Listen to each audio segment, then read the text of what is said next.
여러분은 다른 수백 명의 사람들과 함께 수십 년 동안 집이라고 불러온 우주선의 바닥에서 천장까지 내려오는 거대한 창문 옆에 서 있습니다. 여러분은 우주선 근처로 다가오는 매혹적인 물체를 바라보며 이것이 이 여행과 여러분의 삶을 끝낼 수 있을지 궁금해하고 있습니다. 소행성처럼 보이지만 혜성처럼 무언가가 밀고 있는 것처럼 움직이는데 다른 우주 문명이 만든 엔진일까요? 여러분은 파멸할까요? 아니면 다른 종류의 지능과 접촉하게 될까요? 이제 종말 이후의 판타지에서 벗어나 암흑해성이라고 불리는 이 우주 침략자들에 대해 자세히 살펴봅시다. 가장 흥미로운 질문은 당연히 무엇이 그들을 움직이게 하는가입니다. 아마도 이 우주물체의 표면에서 빠져나가는 가스나 물질 때문일 거예요. 흥미롭게도 최근까지 아무도 그 존재를 확신하지 못했습니다. 최초의 암흑해성은 불과 몇 년 전에 발견되었습니다. 그 이후로 연구원들은 최근에 발견된 7개의 새로운 해성을 포함하여 14개의 해성을 확인했습니다. 암흑해성의 이야기는 2016년에 과학자들이 2003RM이라는 소행성에서 이상한 점을 발견하면서 시작됐어요. 이 소행성의 궤도가 예상과 달랐어요. 태양빛이 소행성을 고르지 않게 가열하여 미세하게 밀리는 일반적인 소행성 행동으로는 그 변화를 설명할 수 없었습니다. 대신 2003RM은 해성이 종종 그렇듯이 물질을 방출하는 것 같았어요. 하지만 한 가지 문제가 있었어요. 해성처럼 보이지 않는다는 것이었죠. 꼬리도 없고 눈에 보이는 가스구름도 없었으며 일반 소행성처럼 작은 빛의 점으로만 보였습니다. 처음에 과학자들은 2003RM이 일회성 미스테리일 뿐이라고 생각했습니다. 하지만 2017년 한 망원경이 태양계 밖에서 또 다른 이상한 천체 오umu아무아를 발견했습니다. 이 천체 역시 소행성처럼 보였지만 마치 가스가 빠져나가는 것처럼 경로가 바뀌었어요. 연구원들은 오umu아무아와 2003RM의 유사성으로 인해 우주에 이런 이상한 천체가 더 있을 것이라고 생각하게 되었습니다. 2023년까지 우리 태양계에서 7개의 해성이 더 발견되었습니다. 이러한 발견은 이 새로운 유형의 천체에 암흑해성이라는 이름을 붙이기에 충분했습니다. 이제 과학자들은 패턴을 발견하고 그 특성에 대해 더 많은 것을 알아낼 수 있는 충분한 데이터를 확보했습니다. 그 결과 암흑해성의 2가지 주요 그룹이 확인됐어요. 외부 암흑해성이라고 불리는 첫 번째 그룹은 크기가 수백 미터에서 그 이상에 이르는 더 큰 해성입니다. 이들은 목성 근처에서 오는 전통적인 해성과 유사한 긴 타원형 궤도를 따라요. 두 번째 그룹인 내부 암흑해성은 더 작으며 보통 수십 미터 크기예요. 이 해성들은 거의 원형 궤도를 따라 이동하며 지구, 금성, 화성과 같은 행성 근처에서 태양에 더 가깝게 머물러 있습니다. 요즘 주된 질문은 암흑해성은 어디에서 올까? 더 큰 천체가 부서진 후 남은 잔해일까? 하는 것입니다. 이 우주 물체들은 태양계의 역사를 이해하는 데 도움이 될 수 있어요. 만약 암흑해성이 초기 지구의 생명체를 위한 재료를 전달해 주었다면 어떨까요? 암흑해성을 더 잘 연구하면 얼음이나 유기화합물과 같은 물질이 포함되어 있는지 알아낼 수 있을지도 모릅니다. 실제로 일부 연구원들은 암흑해성이 얼음을 포함하고 있거나 한때 얼음을 포함하고 있었으며 지구에 물을 가져오는데 큰 역할을 했다고 확신합니다. 몇몇 연구에 따르면 화성과 목성 사이에 암석 파편으로 가득 찬 지역인 소행성대에 있는 일부 소행성에는 표면 아래에 얼음이 있을 수 있다고 해요. 그리고 소행성대의 이 얼음은 지구 가까운 우주로 이동했을 수 있어요. 즉, 물이 지구에 도달하는 통로가 될 수 있다는 뜻이에요. 지금까지는 암흑해성이 지구에 물을 가져왔다고 확실히 말할 수 있는 사람은 아무도 없지만 해성은 태양계의 한 지역에서 다른 지역으로 얼음을 이동시키는 또 다른 메커니즘일 수 있습니다. 이 연구는 또한 암흑해성과 목성 계열 해성으로 알려진 그룹 사이의 연관성을 암시해요. 목성 계열 해성은 목성의 중력에 의해 궤도가 크게 영향을 받아 태양을 향해 안쪽으로 끌어당기는 해성입니다. 이러한 연관성 때문에 암흑해성이 어디에서 왔으며 어떻게 행동하는지 이해하기는 더욱 어렵습니다. 이제 소행성과 해성의 차이점에 대해 자세히 살펴보겠습니다. 전통적인 소행성은 일반적으로 얼음선 내에서 태양에 비교적 가까운 궤도를 도는 암석 천체입니다. 이 지역은 태양에 너무 가까워 소행성 표면의 얼음은 고체에서 기체로 바로 변해 암석만 남게 돼요. 반면 해성은 태양에서 멀리 떨어진 곳에서 형성되는 얼음 물체예요. 해성이 태양계 내부에 접근하면 그 얼음도 고체에서 기체로 변하기 시작하여 먼지와 가스를 방출하면서 코마라고 불리는 가시구름 또는 꼬리를 만들어요. 암흑해성은 이러한 정의를 모호하게 해요. 암흑해성은 코마나 꼬리가 없는 바위 같은 소행성 같은 물체로 보이지만 해성의 전형적인 행동, 즉 작은 무중력 가속이 있습니다. 이러한 가속은 얼음이 기체로 변할 때 발생하며 물체에 약간의 압력을 가합니다. 천문학자들은 알려진 7개의 암흑해성을 분석한 결과 지구 근처 천체의 0.5%에서 60%가 이 신비한 범주에 속할 수 있다고 추정했어요. 그리고 암흑해성은 소행성대에서 왔을 가능성이 높기 때문에 이전에는 따뜻하다고 생각했던 소행성대 지역에도 얼음이 존재할 가능성이 높아요. 암흑해성과 같은 지구 근방 천체는 영원히 같은 궤도에 머물러 있지 않습니다. 근지구 환경은 불안정하며 천체는 일반적으로 약 1000만 년 동안 그곳에 머물러 있습니다. 태양계는 45억 년이 넘었기 때문에 새로운 지구 근접 천체가 지속적으로 유실된 천체를 대체해야 합니다. 천문학자들은 컴퓨터 모델을 사용해 비중력 가속도의 영향을 받는 천체의 움직임을 시뮬레이션했습니다. 10만 년에 걸쳐 이러한 물체의 경로를 추적한 결과 많은 물체가 오늘날 우리가 암흑해성을 발견한 곳과 같은 지역에 도달했다는 사실을 발견했습니다. 최초로 암흑해성이라고 불렸던 우주함석 2003RM을 기억하시나요? 이 해성은 특히 흥미로운 단서를 제공했습니다. 타원형 궤도를 그리며 지구에 근접한 후 목성 근처까지 갔다가 다시 지구로 돌아오는 궤도를 그렸죠. 이 궤도는 과학자들이 목성 계열 해성, 즉 원래 궤도에서 안쪽으로 밀려났을 가능성이 있는 물체에서 기대할 수 있는 궤도와 일치해요. 그러나 연구된 다른 암흑해성의 대부분은 화성에 더 가까운 소행성대 안쪽 지역에서 온 것으로 보여요. 암흑해성은 종종 작고 빠르게 회전합니다. 천문학자들은 종종 이를 더러운 얼음 조각이라고 묘사해요. 암흑해성은 암석과 얼음이 섞여 있고 얼음선을 넘으면 얼음이 기체로 변하기 시작하기 때문이에요. 이 과정에서 작은 비중력 가속도가 발생할 뿐만 아니라 회전 속도도 증가해요.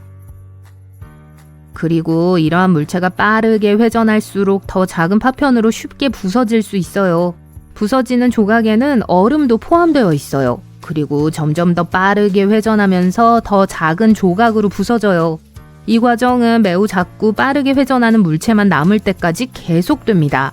이 파편화 주기는 암흑해성이 왜 그렇게 작은지 설명하는 데 도움이 돼요. 이는 또한 우리가 현재 알고 있는 것보다 더 많은 해성이 존재한다는 것을 의미할 수도 있습니다. 암흑해성 연구는 태양계의 얼음 분포와 지구 근처 환경으로의 잠재적 경로에 대한 새로운 통찰력을 제공합니다. 또한 흥미로운 질문도 제기해요. 예를 들어 소행성대에는 얼마나 많은 얼음이 숨겨져 있을까요? 아니면 암흑해성이 물이나 유기물질을 지구에 전달하는 역할을 했을까요? 가장 중요한 점 중 하나는 암흑해성이 지구 근처 천체의 상당 부분을 차지할 수 있다는 거예요. 이것이 사실로 밝혀진다면 지구 근방 천체의 개체수와 지구에 대한 잠재적 위험에 대한 우리의 이해가 아직 완전하지 않다는 걸 의미합니다. 승화에서 파편화에 이르기까지 암흑해성을 형성하는 과정은 태양계 전체 얼음 천체 진화의 주요 요인이 될 수 있습니다. 다행히도 오늘날 과학자들은 첨단 모델링과 관측을 결합하여 지구의 물과 생명의 역사에 대한 단서가 될 수 있는 매우 어려운 종류의 물체를 밝혀낼 수 있는 기회를 얻게 되었습니다. 우주는 광활하고 어둡고 텅 비었습니다. 잠깐만요. 저게 뭐죠? 둥근데? 우주에 떠다니는 하얀 비눗방울 같은데? 확대해볼까요? 조금만 더요. 안에 사람들이 보이세요? 괴물처럼 보이는데 이리저리 뛰어다니며 각자 자기 일을 하고 있어요. 누군가는 식물을 재배하고 누군가는 실험실에서 일하고 누군가는 동료들과 배드민턴을 치고 있네요. 이게 무슨 공상과학 영화 같은 꿈인가요? 이 모든 것이 생각보다 비현실적이지 않을 수도 있습니다. 지금 이 순간에도 맥스페이스는 우주에서의 생활을 가능하게 해줄 풍선 우주 거주지를 저렴하게 제작하고 있습니다. 가장 큰 서식지는 스포츠 경기장만큼 넓을 겁니다. 그들은 이미 이러한 서식지가 미래의 인류가 지구를 떠나는 데 도움이 될 수 있다고 주장하며 그들의 계획을 과시했습니다. 설립자 중 한 명에 따르면 우주에는 거주 공간이 충분하지 않다고 합니다. 그리고 더 저렴하고 훨씬 더 크게 만들지 않으면 우주 탐사에서 멀리 나아가지 못할 것입니다. 확장 가능한 서식지에 관해서는 그들은 영리합니다. 처음에는 로켓에 실을 수 있을 정도로 작습니다. 하지만 일단 우주에 쏘아 올리면 부풀어 올라 훨씬 더 큰 거주 공간을 만들 수 있습니다. 예를 들어 약 100세제곱미터의 공간을 가진 서식지 중 하나는 같은 크기의 기존 금속 모듈보다 제작 비용이 훨씬 적게 듭니다. 이에 비해 ISS의 거주 공간은 약 388세제곱미터니까 큰 차이가 나죠. 비슷한 우주 거주지가 이미 존재합니다. 2000년대에는 비글로우 에어로스페이스라는 회사가 제네시스 1과 제네시스 2라는 두 개의 테스트 모듈을 발사했습니다. 그리고 2016년에는 빔이라는 또 다른 모듈이 ISS에 부착되었습니다. 안타깝게도 비글로우는 2020년에 문을 닫았습니다. 하지만 이제 맥스페이스는 기술을 한 단계 더 발전시키고 있습니다. 완전히 새로운 디자인을 사용해서 서식지를 안정적이고 훨씬 더 큰 규모로 확장하고 있습니다. 곧 우주에서 테스트할 계획이에요. 2026년에는 여행 가방 2개 크기의 모듈을 스페이스 X 로켓에 실어 우주로 보낼 예정입니다. 모듈이 부풀어 오르면 약 20세제곱미터의 가압 공간을 확보하게 됩니다.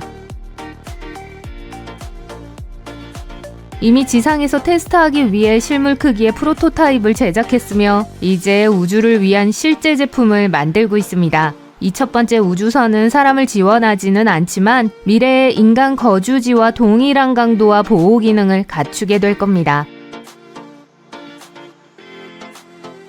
달과 화성의 식민지, 부유식 우주 거주지 등 요즘은 모든 것이 우주 탐험에 관한 이야기인 것 같습니다. 나사는 캐나다, 일본, 유럽의 우주기관과 함께 게이트웨이 프로그램이라는 것을 진행하고 있습니다. 기본적으로 달 궤도를 도는 우주 정거장을 건설하는 계획입니다. 한편 억만장자들은 화성과 금성의 식민지를 건설하고 우주관광 프로젝트를 시작하기 위해 바쁘게 움직이고 있습니다. 이러한 아이디어가 실제 효과가 있다면 우주에서 살기 위한 첫걸음이 될 겁니다. 하지만 한 가지 문제가 있습니다. 우주에서 장기적으로 생존하려면 우주에서 아이를 낳는 방법을 찾아야 합니다. 자연적인 방법이어야 할까요? 아니면 특별한 기술을 사용해야 할까요? 우주 생식은 매우 까다로운데 가장 큰 문제는 방사선과 중력입니다. 네덜란드의 스페이스본 유나이티드는 바로 이 문제를 해결하고자 하는 회사입니다. 이 회사는 이를 위한 솔루션을 연구하고 있어요. 이 회사는 우주에서 테스트할 수 있는 소형 시험관 아기 및 배아 인큐베이터를 제작했습니다. 최근에는 방사선이 유기물질에 어떤 영향을 미치는지 알아보기 위해 지구 상공 약 19km에서 이 배양기를 떨어뜨렸습니다. 스페이스본 유나이티드의 CEO는 우주에서 임신과 초기 배아 발달이 가능한지 알아내는 것이 목표라고 설명했습니다. 우리가 화성이나 다른 행성에 정착해서 완전히 독립적인 정착지를 만드는 것에 대해 진지하게 생각한다면 이 생식 문제를 해결해야 할 겁니다. 예를 들어 화성은 지구보다 중력이 훨씬 약하기 때문에 배아가 제대로 성장하기에 충분한지 아무도 알 수 없습니다. 스페이스본 유나이티드는 화성과 같은 부분 중력이 발달에 어떤 영향을 미칠 수 있는지 연구하는 것부터 시작하고 있습니다. 아직 결과를 말하기는 이르지만 적어도 이 방향으로 나아가기 시작했습니다.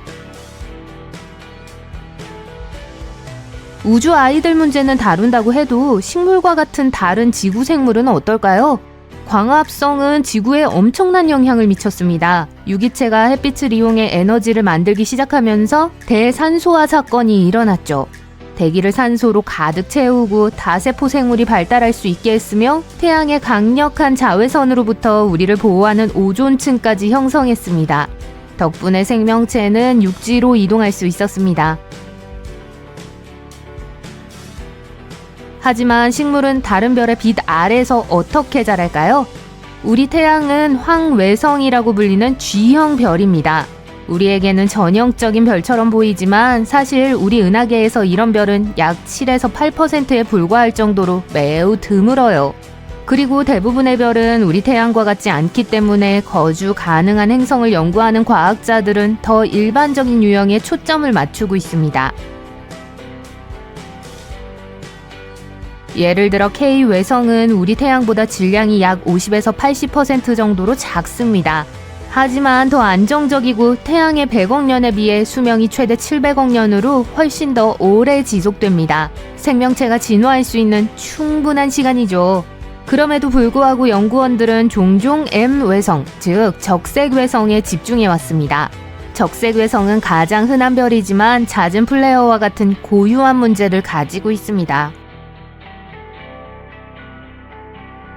최근 연구에서 연구원들은 두 가지 광합성 유기체가 어떻게 반응하는지 알아보기 위해 K외성의 빛을 시뮬레이션했습니다. 샐러드에 자주 사용되는 빠르게 자라는 식물인 가든크레스와 극한의 조건에서도 살아남을 수 있는 강인한 미생물인 시아노박테리아를 선택했죠. 목표는 K외성 빛 아래에서 광합성이 작동하는지 확인하는 것이었습니다. 그런 다음 수초 씨앗을 3가지 조건에 두었습니다.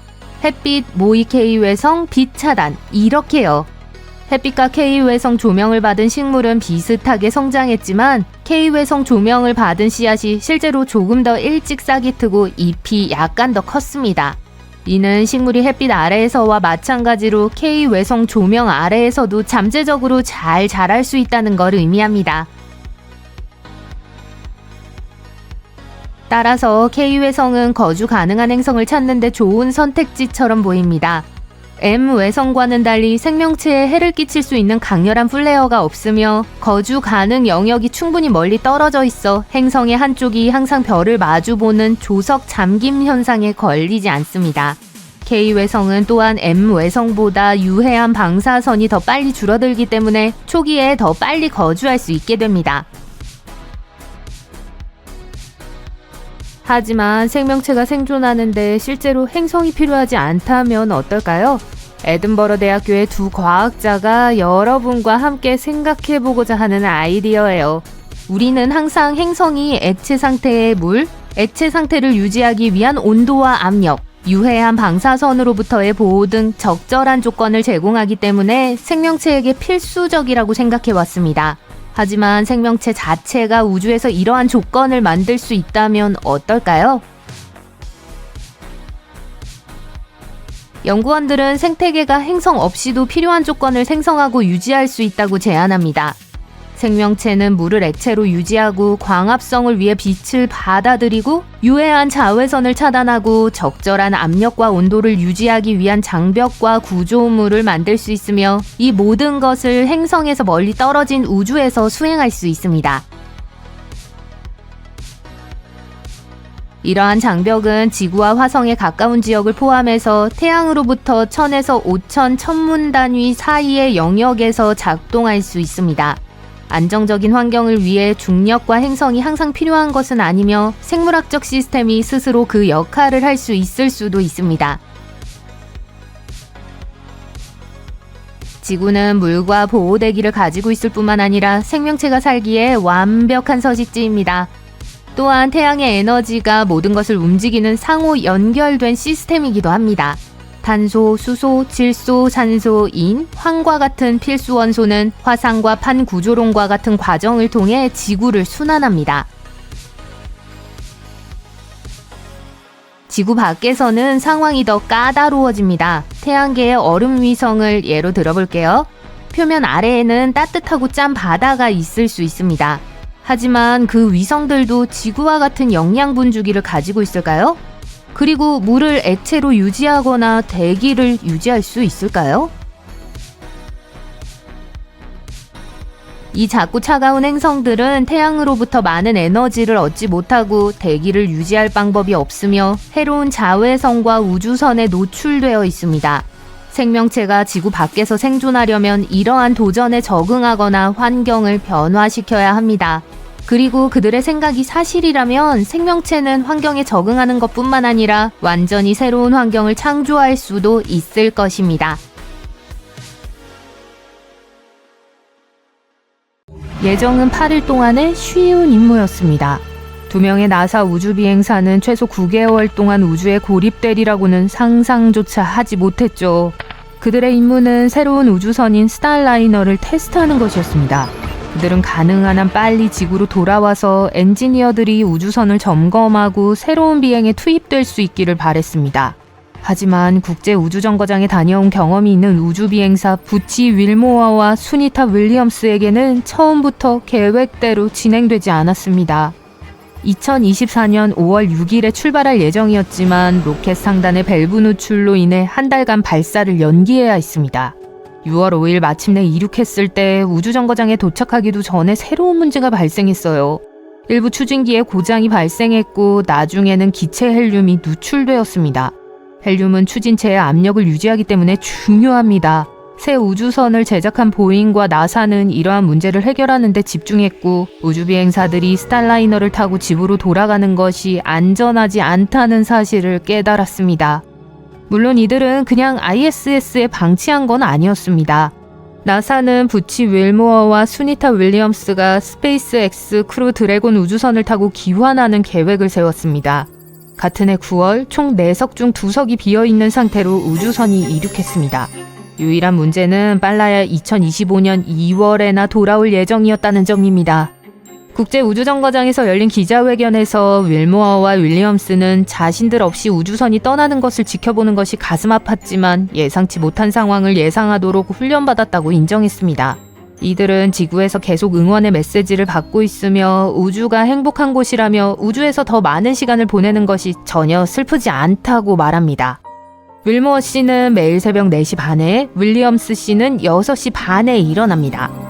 두 사람은 골밀도 손실을 줄이기 위해 매일 우주체육관에서 2시간 이상 운동을 합니다. 또 다른 큰 문제는 수면 공간입니다. 우주정거장에는 각각 전화부스 크기 정도의 작은 수면포드 6개가 있어요. 내부에는 침낭, 간식과 개인 소지품을 보관할 수 있는 작은 수납 공간, 번지 코드로 벽에 부착된 노트북 2대까지 마련되어 있습니다. 수면 포드는 완전히 방음이 되지 않기 때문에 우주비행사들은 때때로 헤드폰을 착용하고 지구에서 들려오는 음악이나 차분한 소리를 들으며 수면을 취하기도 합니다. 하지만 문제는 수면 포드보다 우주비행사가 더 많다는 점입니다. 따라서 3명의 우주비행사는 다른 잠자리를 찾아야 합니다. 그중 한 명은 유럽 우주국의 콜럼버스 연구실 안에 있는 간이 수면실에서 잠을 청합니다. 부치 윌모어는 일본 우주항공국 연구실 안에서 침낭 하나에 의지해 잠을 청하고 있습니다. 이 임무를 계획할 때 부치는 8일 동안만 그렇게 잠을 자기로 되어 있었는데 8일은 견딜만해 보였어요. 또 다른 문제는 몇 달 동안 입을 옷을 충분히 챙기지 못했다는 것이었어요. 그래서 우주비행사들은 재보급 차량이 장비, 과일, 채소와 함께 새 옷을 가져올 때까지 처음 2달 동안은 자신이 가져온 옷으로 생활해야 했습니다. 우주비행사들은 컴퓨터 태블릿으로 관리되는 빡빡한 스케줄을 가지고 있어요. 태블릿은 해야 할 작업, 휴식 시간, 식사 시간까지 15분 단위로 알려줍니다. 태블릿의 작은 빨간색 선은 하루 종일 실시간으로 움직이며 계획대로 진행되고 있는지 또는 뒤처지고 있는지를 보여줍니다. 처음에 부치와 윌리엄스는 스타라이너 우주선에서 통신, 생명유지, 동력 등 모든 시스템을 테스트하는 작업을 했어요. 체크리스트를 완성한 후에는 다른 승무원들의 과학실험과 유지 보수 작업을 돕기 시작했습니다. 현재 가장 좋은 시나리오는 3월 말 기환입니다. 실제로 그렇게 된다면 스타라이너 승무원들은 우주에서 270일 이상을 보내게 돼요. ISS에서의 평균 임무 기간은 약 6개월이므로 이미 훨씬 길어졌지만 기록적인 시간에는 미치지 못합니다. 현재 미국 기록은 우주비행사 프랭크 루비오가 371일 연속 우주에 머물렀던 기록이에요. 그는 2022년 9월부터 2023년 9월까지 국제우주정거장에서 생활했습니다. 프랭크가 처음 우주에 갔을 때 계획은 약 6개월간 체류하는 것이었지만 계획대로 진행되지 않았습니다. 2022년 12월 그와 2명의 승무원이 타고 있던 우주선이 운석 또는 부서진 위성잔해로 추정되는 물체에 부딪혔습니다. 우주선은 너무 심하게 손상되어 더 이상 사용하기에 안전하지 않았습니다. 그 우주선에 타고 있던 2명의 우주비행사도 다른 우주선이 우주로 가서 그들을 구출할 때까지 프랭크와 함께 ISS에 6개월을 더 머물러야 했습니다. 프랭크 루비오는 임무를 수행하는 동안 지구를 약 5,936회 돌았습니다. 총 2억 5,267만 킬로미터의 거리를 이동한 셈이죠.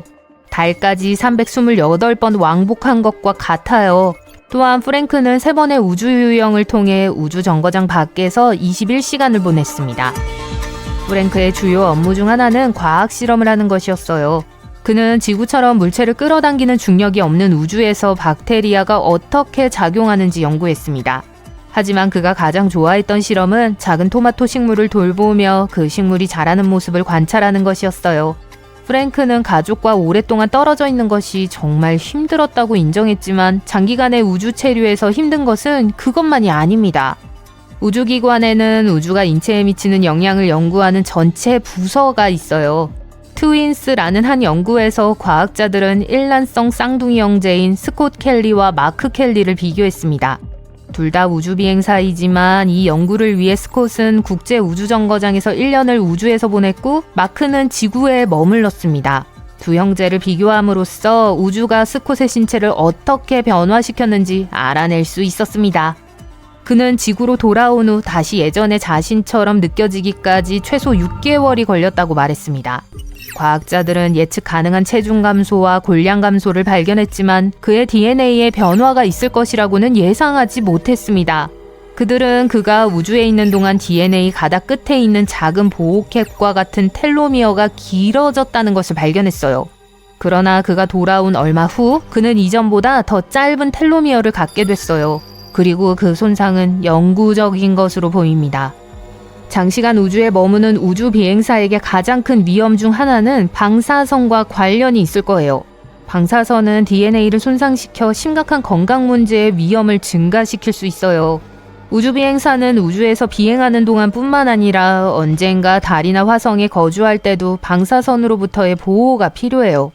과학자들은 보이지 않는 위험으로부터 우주 비행사를 안전하게 보호할 수 있는 방법을 찾기 위해 열심히 연구하고 있습니다. 모든 우주기관에는 우주비행사가 우주비행을 하는 동안 안전하게 처리할 수 있는 방사선의 양에 대한 규정이 있습니다. 우주비행사가 직면하는 또 다른 큰 문제는 뼈의 탈회입니다. 우주에는 지구에서처럼 뼈를 잡아당기는 중력이 없기 때문에 발생해요. 중력이 없으면 뼈에서 칼슘과 같은 미네랄이 손실되기 시작하여 뼈가 약해져요. 우주비행사들은 우주에 머무는 매달 골밀도가 1에서 1.5% 정도 손실될 수 있습니다. 뼈의 칼슘이 몸의 노폐물로 들어가면 신장 결석을 유발할 수 있어요. 이러한 변화로 인해 우주에서 돌아온 우주비행사는 회복하는 데 시간이 필요해요. 우주에서의 또 다른 도전은 혈액과 같은 체액의 작용 방식입니다. 지구에서는 중력으로 인해 대부분의 체액이 몸의 아래쪽에 머물지만 우주에서는 체액이 위쪽으로 떠올라요. 머리에 있는 이 여분의 체액이 눈을 압박하여 우주비행사의 시야를 변화시킬 수 있어요. 일부는 눈에 초점을 맞추기 어려운 상태가 되기도 하며 때로는 시력 변화가 영구적일 수도 있습니다. 윌리엄스와 윌모어처럼 우주에서 오랜 시간을 보낸 우주비행사가 지구로 돌아오면 의사들은 정기 검진을 통해 그들의 건강을 면밀히 관찰합니다. 과학자들은 이들의 상태가 6개월 체류한 우주비행사와 비슷할 것으로 예상합니다. 이 신호는 2억 년 동안 우주를 여행해왔고 마침내 지구에 도달했을 때 흥미로운 이야기를 가지고 왔습니다.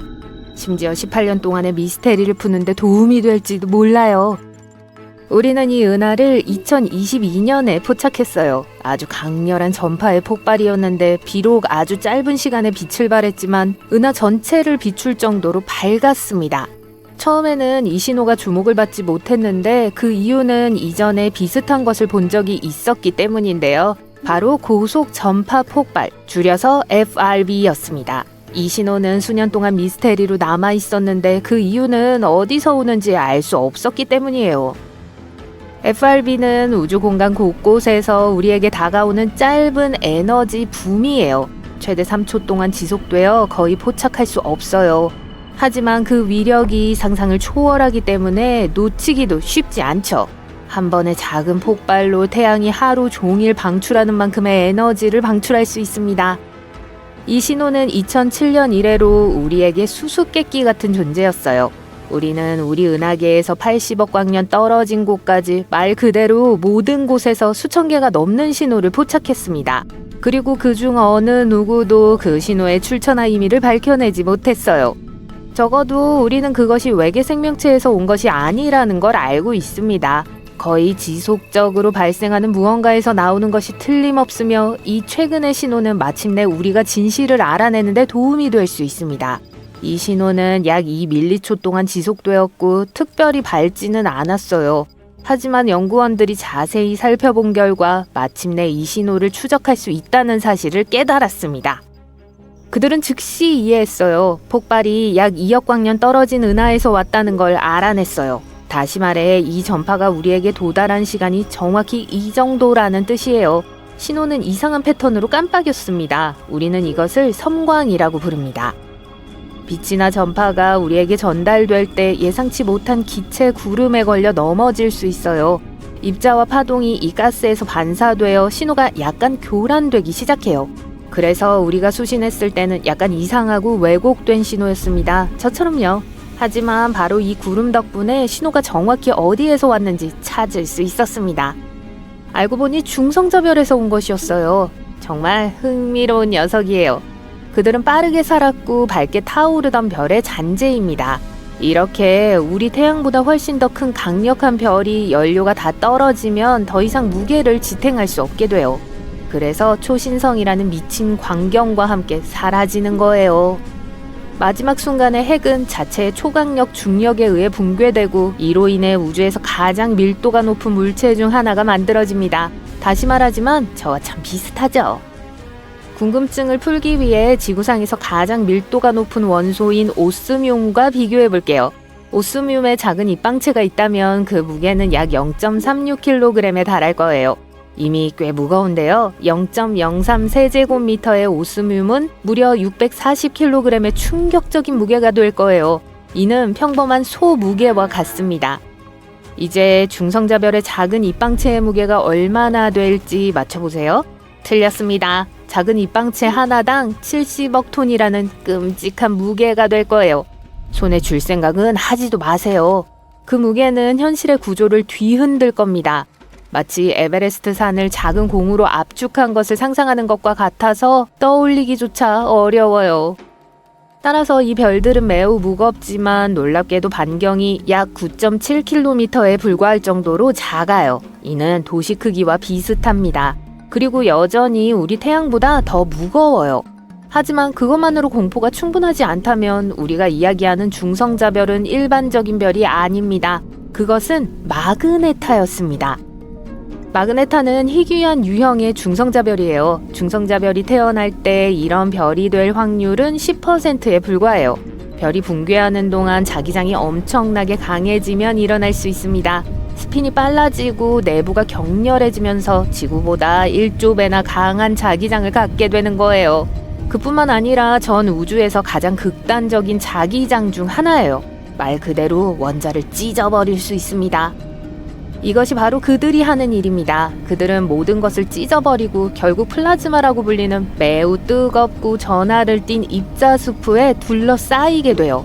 자기장은 자기 마음대로 플라즈마를 뒤틀고 구부리면서 엉뚱한 방향으로 흐르고 결국 이 모든 것이 매우 뜨거운 파티로 끝납니다. 모두가 끊임없이 충돌하고 흩어지고 흡수되기 때문에 어울리기에 최적의 장소는 아니죠. 이제 다시 주인공에게로 돌아가 볼까요? 우리 이야기 속 마그네타도 플라즈마 수프와 그 주위를 둘러싼 무서운 보이지 않는 장이 있었는데 바로 여기에서 신비한 신호가 나왔습니다. 마그네타에서 9,978km 떨어진 곳에서 신호가 발생했어요. 엄청나게 먼 거리처럼 들리지만 뉴욕에서 싱가포르까지 비행하는 것보다 짧은 거리입니다. 하지만 아주 이상한데요. 어떻게 전파가 저런 곳을 빠져나갈 수 있을까요? 보통은 차단되거나 흡수됩니다. 대부분의 경우 전파는 세장 안에 갇힌 것처럼 거기서 멈추게 돼요. 이것은 어떻게든 풀려났고 이는 플라즈마를 뚫는 무슨 일인가가 일어났다는 걸 의미해요. 에너지는 어떻게든 꼬이고 뒤틀리고 모양이 바뀌면서 전파를 방출하기 시작해요. 어쨌든 이것은 FRB가 중성자별과 자기 또는 펄서와 같은 다양한 유형에서 나올 가능성이 높다는 걸 의미합니다. 최근 천문학자들은 놀라운 새 망원경, 캐나다 수소 강도 매핑 실험, 줄여서 차임을 만들었습니다. 이름이 어렵네요. 이 망원경은 말 그대로 매일 FRB를 감지합니다. FRB는 일반적으로 놀라움으로 가득해요. 같은 해에 우리는 일반적인 폭발보다 훨씬 더 긴 3초 이상 지속되는 주기적 피크를 가진 FRB를 발견했습니다. 이 또한 중성자별에서 발생할 수 있어요. 하지만 중성자별만 있었다면 우리는 그 신호들을 그렇게 자주 수신하지 못했을 거예요. 이러한 신호는 매우 다양하며 실제로 블랙홀 근처와 같은 모든 종류의 장소에서 태어날 수 있습니다. 자, 그 기원에 대한 몇 가지 다른 이론이 있습니다. 예를 들어 두 개의 별이 서로 부딪혀서 나올 수도 있어요. 이보다 더 장엄한 일이 어디 있을까요? 두 별이 충돌하면 상상할 수 없는 에너지가 방출되어 서로를 완전히 파괴해요. 우와! 일부 천문학자들은 FRB를 설명할 수 있다고 생각해요. 하지만 물론 그런 일이 자주 일어나는 건 아니에요. 또한 FRB는 때때로 반복되기도 합니다. 대부분 한번 깜빡이고 사라지지만 때로는 앞서 설명한 것과 같이 거의 깜빡이는 경우도 있습니다. 일부는 매우 정확한 패턴을 따르기도 해요. 예를 들어 잘 알려진 한 리피터는 16일 주기를 따릅니다. 약 4일 동안 미쳐 날뛰다가 12일 동안 조용해졌다가 다시 시작돼요. 이것은 중성자별로도 설명하기 어려운 현상이에요. 뭔가 독특한 천체 물리학 메커니즘이 작용하고 있을 거예요. 아마도 궤도를 도는 다른 무언가가요. 하지만 어쨌든 별들의 충돌은 한 번만 번쩍하고 다시는 나타나지 않는 신호를 설명할 수 있을 뿐입니다. 또 다른 가능성은 분리자르입니다. 중성자별이 블랙홀로 변하는 매우 극적인 아이디어에 대한 우스꽝스러운 이름이에요. 다시 한번 말씀드리지만 이와 같은 사건은 엄청난 전파를 방출해요. 그런데 또다시 한번 말씀드리지만 이런 경우는 극히 드물며 신호가 반복되어서는 안 됩니다. 하지만 블랙홀 자체는 꽤 좋은 옵션이에요. 블랙홀은 많은 FRB 이론의 핵심이에요. 이러한 폭발은 중성자별이 블랙홀로 떨어지는 것에서 비롯될 수 있을까요? 아니면 붕괴하는 블랙홀 자체에서 발생할까요? 아니면 블랙홀과 상호작용하는 암흑물질에서 나올 수도 있어요. 누가 알겠어요. 그냥 모든 아이디어를 던져보자고요. 물론 모두가 가장 궁금해하는 것은 외계 문명입니다. 이 모든 폭발이 다 그런 건 아니지만 적어도 일부는 지적인 이웃이 보내는 신호일 수 있습니다. 하지만 앞서 말했듯이 신호가 하늘 전체와 다양한 거리에서 온다는 점을 고려할 때 그럴 가능성은 매우 낮습니다. 또한 거의 모든 신호가 동일하기 때문에 지능적인 문명에서 이를 재현하는 것은 매우 어렵고 이상한 일이 될 거예요. 그렇지만 앞으로 또 어떤 것을 발견할 수 있을지 누가 알겠어요. 바다는 지구 표면의 약 70%를 차지하며 우리는 그중 5에서 20%만 탐험했습니다. 그런데 이제 천문학자들이 더 많은 물을 발견했어요. 120광년 이상 떨어져 있는 퀘이사 부근 우주에 떠다니는 거대한 물웅덩이를 발견한 거예요. 작은 웅덩이가 아니라 지구의 바다에 있는 모든 물을 합친 것보다 약 140조 배나 많은 엄청난 양의 물입니다. 그것은 우리 태양보다 무려 200억 배나 큰 초질량 블랙홀 주위를 맴돌고 있습니다. 이 블랙홀은 매우 밝은 퀘이사로 둘러싸여 있습니다. 태양을 1000족에 모으면 얻을 수 있는 만큼의 에너지를 방출합니다. 엄청난 양이죠. 그런데 빛은 우리에게 도달하는데 시간이 걸리기 때문에 우리는 이 퀘이사를 우주가 아직 젊었을 때의 모습 그대로 보고 있습니다. 천문학자들은 새로 발견된 물 저장소가 지금까지 우주에서 발견된 것 중 가장 멀고 큰 물 저장소라고 확신합니다. 나사 제트 추진 연구소의 매트 브래드포드는 이 퀘이사의 환경이 매우 독특해서 엄청난 양의 물을 생성할 수 있었다고 설명합니다. 브래드포드 연구팀은 다른 천문학자 그룹과 함께 퀘이사와 그 중심에 있는 초대 질량 블랙홀을 오랫동안 연구해왔습니다. 그들은 블랙홀이 주변 물질을 끌어당기면서 주변의 가스와 먼지를 가열한다는 사실을 발견했습니다. 이 과정에서 이전에는 이렇게 먼 거리에서 관측된 적이 없는 분자로 가득 찬 영역이 만들어졌어요. 퀘이사는 50여 년 전 망원경이 우주에서 매우 밝은 물체를 포착했을 때 처음 발견되었습니다. 퀘이사는 일반 별이 아니라 먼 은하의 중심에서 빛나며 은하의 모든 별을 합친 것보다 더 밝을 정도로 매우 강력합니다. 모든 퀘이사의 중심에는 태양보다 수백만 배 또는 수십억 배 더 무거운 거대한 블랙홀이 있어요. 가스와 먼지가 블랙홀을 향해 소용돌이치면 블랙홀은 가열되어 엄청난 양의 에너지를 방출해요. 이 때문에 퀘이사는 우리가 지금까지 우주에서 본 것 중 가장 밝고 강력한 천체 중 하나예요. 퀘이사를 보는 건 마치 시간을 거슬러 올라가는 것과 같아요. 오늘날 우리가 퀘이사에서 보는 빛은 수십억 년 동안 여행해온 것이에요. 과학자들은 퀘이사를 통해 과거의 우주의 모습을 엿볼 수 있어요. 퀘이사는 은하가 어떻게 형성되었는지, 물질이 어떻게 퍼져나갔는지, 최초의 우주 구조가 어떻게 결합되었는지 이해하는 데 도움을 줍니다. 일부 퀘이사는 초고속 입자로 이루어진 거대한 제트를 쏘아 올립니다. 우주를 가로질러 뻗어나가며 때로는 우주의 전체 영역을 바꿀 수 있어요. 하지만 다시 우주물, 즉 수증기로 돌아가 볼게요. 천문학자들이 우주물을 발견했을 때 그것은 수백 광년 너비의 거대한 영역에 걸쳐 퀘이사 주위를 떠돌고 있었어요. 비교하자면 1광년은 약 9조 6천억 킬로미터에 해당해요. 그곳의 가스는 지구에서 흔히 볼 수 있는 것과는 달리 매우 희박하지만 우리 은하를 포함한 대부분의 다른 은하에서 발견되는 가스보다 훨씬 더 따뜻하고 밀도가 높습니다. 이 가스의 온도는 섭씨 영하 52도 정도이며 지구 대기보다 밀도가 약 300조 배나 낮습니다. 극단적으로 들리겠지만요. 우주적인 측면에서도 이례적인 일입니다. 이제 수증기는 단순한 분자가 아닙니다. 퀘이사 근처에 존재한다는 사실 자체가 이 지역이 정기적으로 방사선으로 폭발하고 있음을 암시해요. 이것이 가스가 평소보다 더 따뜻하게 유지되는 이유예요. 천문학자들이 일산화탄소와 다른 분자들도 발견했다는 사실은 미스테리를 더합니다. 즉, 주변에 많은 원재료가 떠다니고 있다는 뜻이죠. 미래에는 이 가스가 초질량 블랙홀이 현재 크기의 최대 6배까지 더 커지는 데 도움이 될 수 있어요. 그러나 이건 많은 잠재적 시나리오 중 하나에 불과해요. 가스 중 일부는 블랙홀로 빨려 들어가거나 일부는 새로운 별을 형성하거나 일부는 우주로 튕겨져 나갈 수도 있어요. 이렇게 먼 퀘이사에서 수증기가 발생했다는 건 우주의 기본 구성 요소가 수십억 년 동안 존재했다는 걸 의미합니다. 물은 우리가 알고 있는 생명체의 필수적인 요소이므로 그토록 오래전에 존재했다는 것은 생명의 구성 요소가 생각보다 훨씬 더 일찍 존재했음을 암시합니다.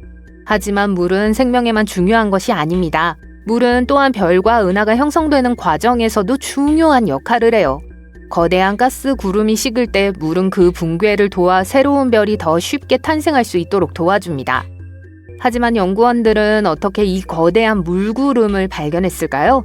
2008년에 브래드포드 연구팀은 G-SPEC이라는 특수 장비를 이용해 우주에서 물을 찾기 시작했어요.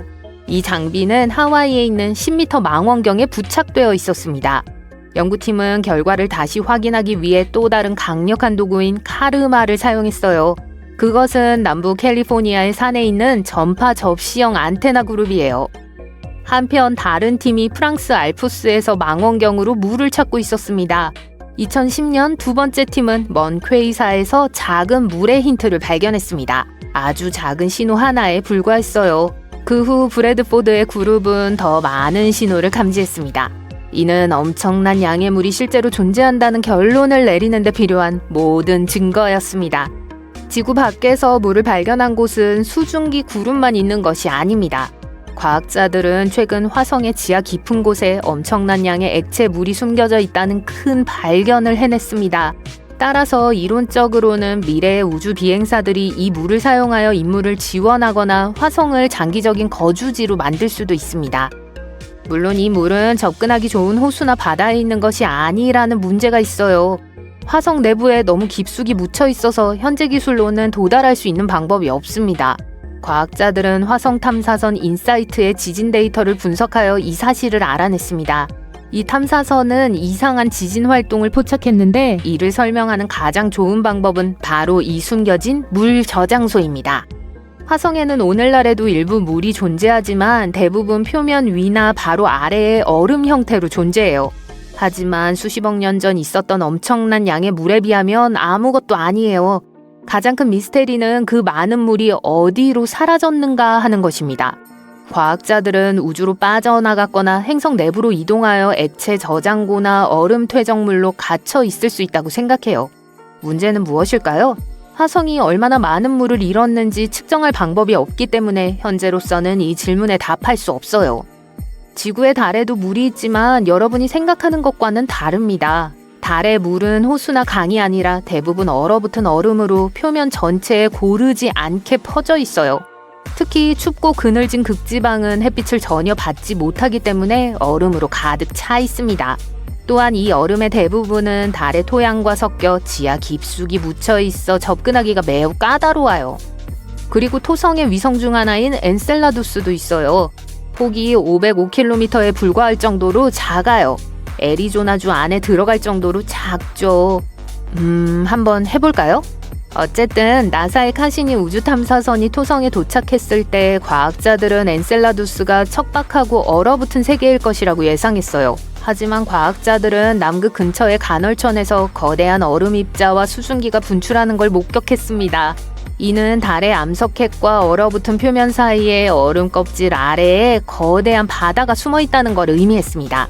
이 바다가 활발하게 활동하며 끊임없이 우주로 물질을 보내고 있다는 사실은 엔셀라두스를 미래 탐사 후보지 중 가장 유력한 후보로 꼽게 합니다.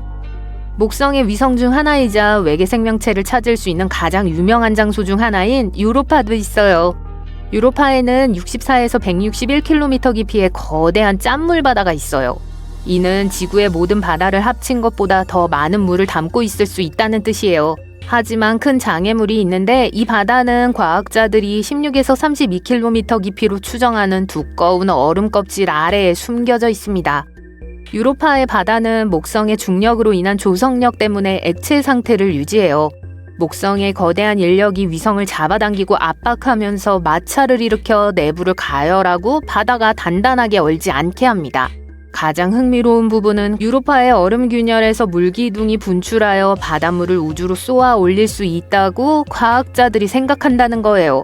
만약 이것이 사실이라면 수킬로미터의 얼음을 뚫지 않고도 바다를 샘플링할 수 있을 거예요. 하지만 아직 알려지지 않은 것이 많습니다. 유로파의 저수지는 얼마나 클까요? 얼마나 빨리 얼까요? 그리고 강렬한 온도와 압력은 얼음에 어떤 영향을 미칠까요?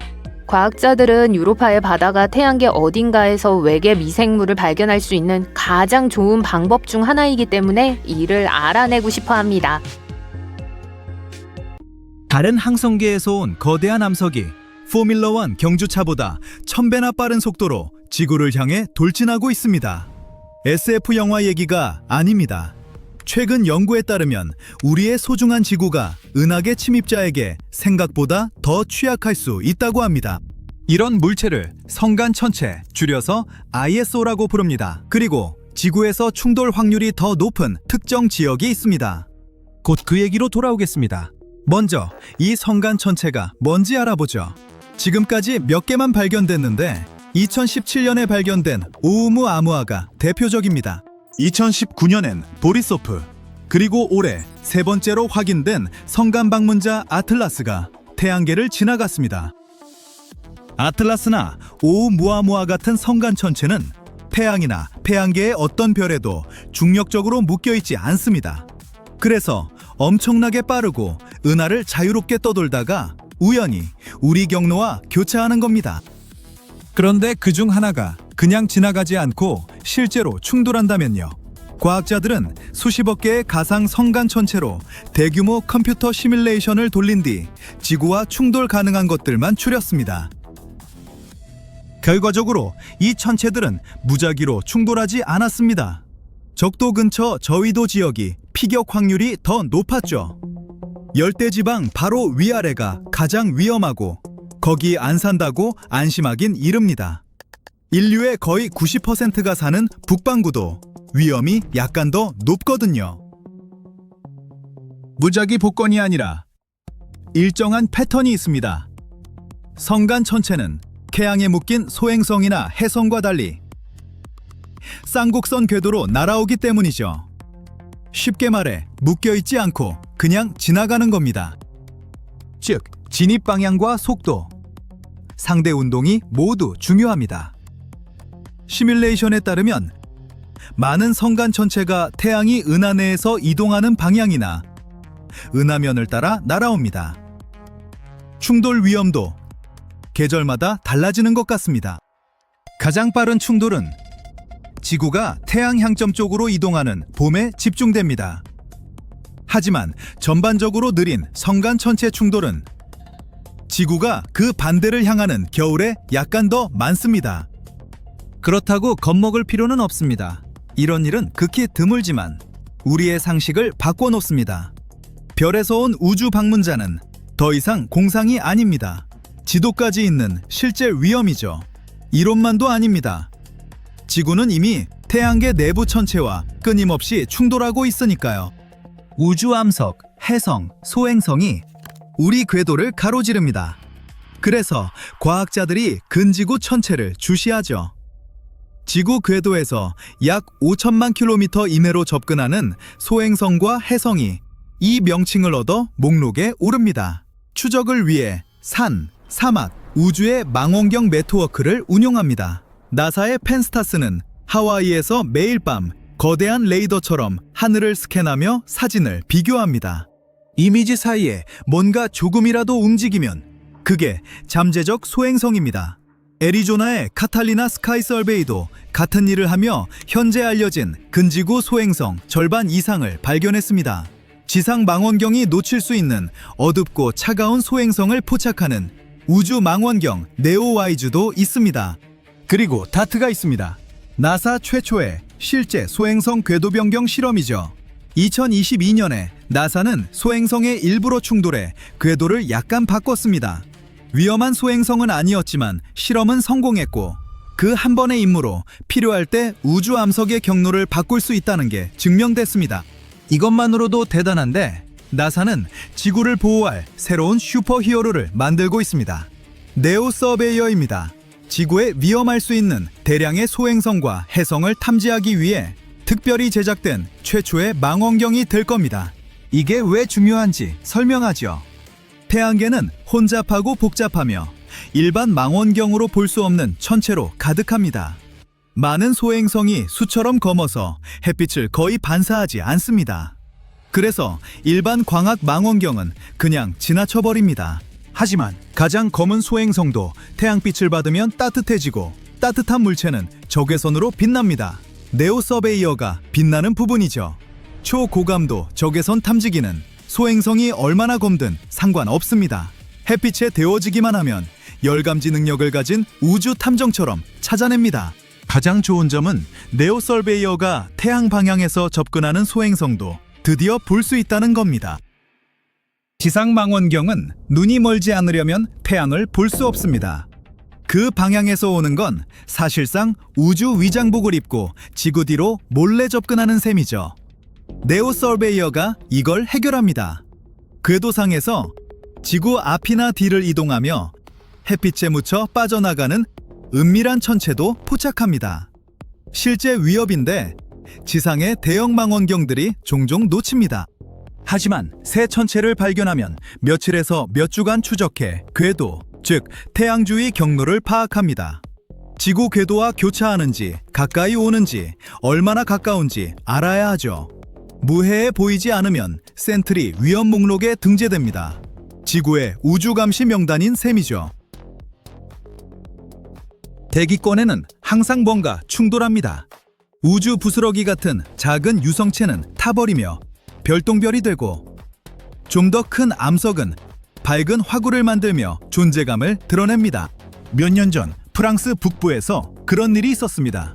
천문학자들이 작은 소행성을 도착 몇 시간 전에 발견했고 지상의 사람들은 우주가 선사한 깜짝 불꽃놀이를 봤습니다. 하지만 가끔 낙하를 견딜 만큼 크진 않지만 분해될 때 엄청난 에너지를 방출할 정도로 큰 암석이 들어옵니다. 그 대표적인 예가 첼리아빈스크 유성입니다. 2013년 2월 15일 주민들이 하루를 시작하려던 순간 갑자기 하늘이 환해졌습니다. 지상 약 22km 상공에서 폭발하며 TNT 44만 톤에 해당하는 에너지를 방출했습니다.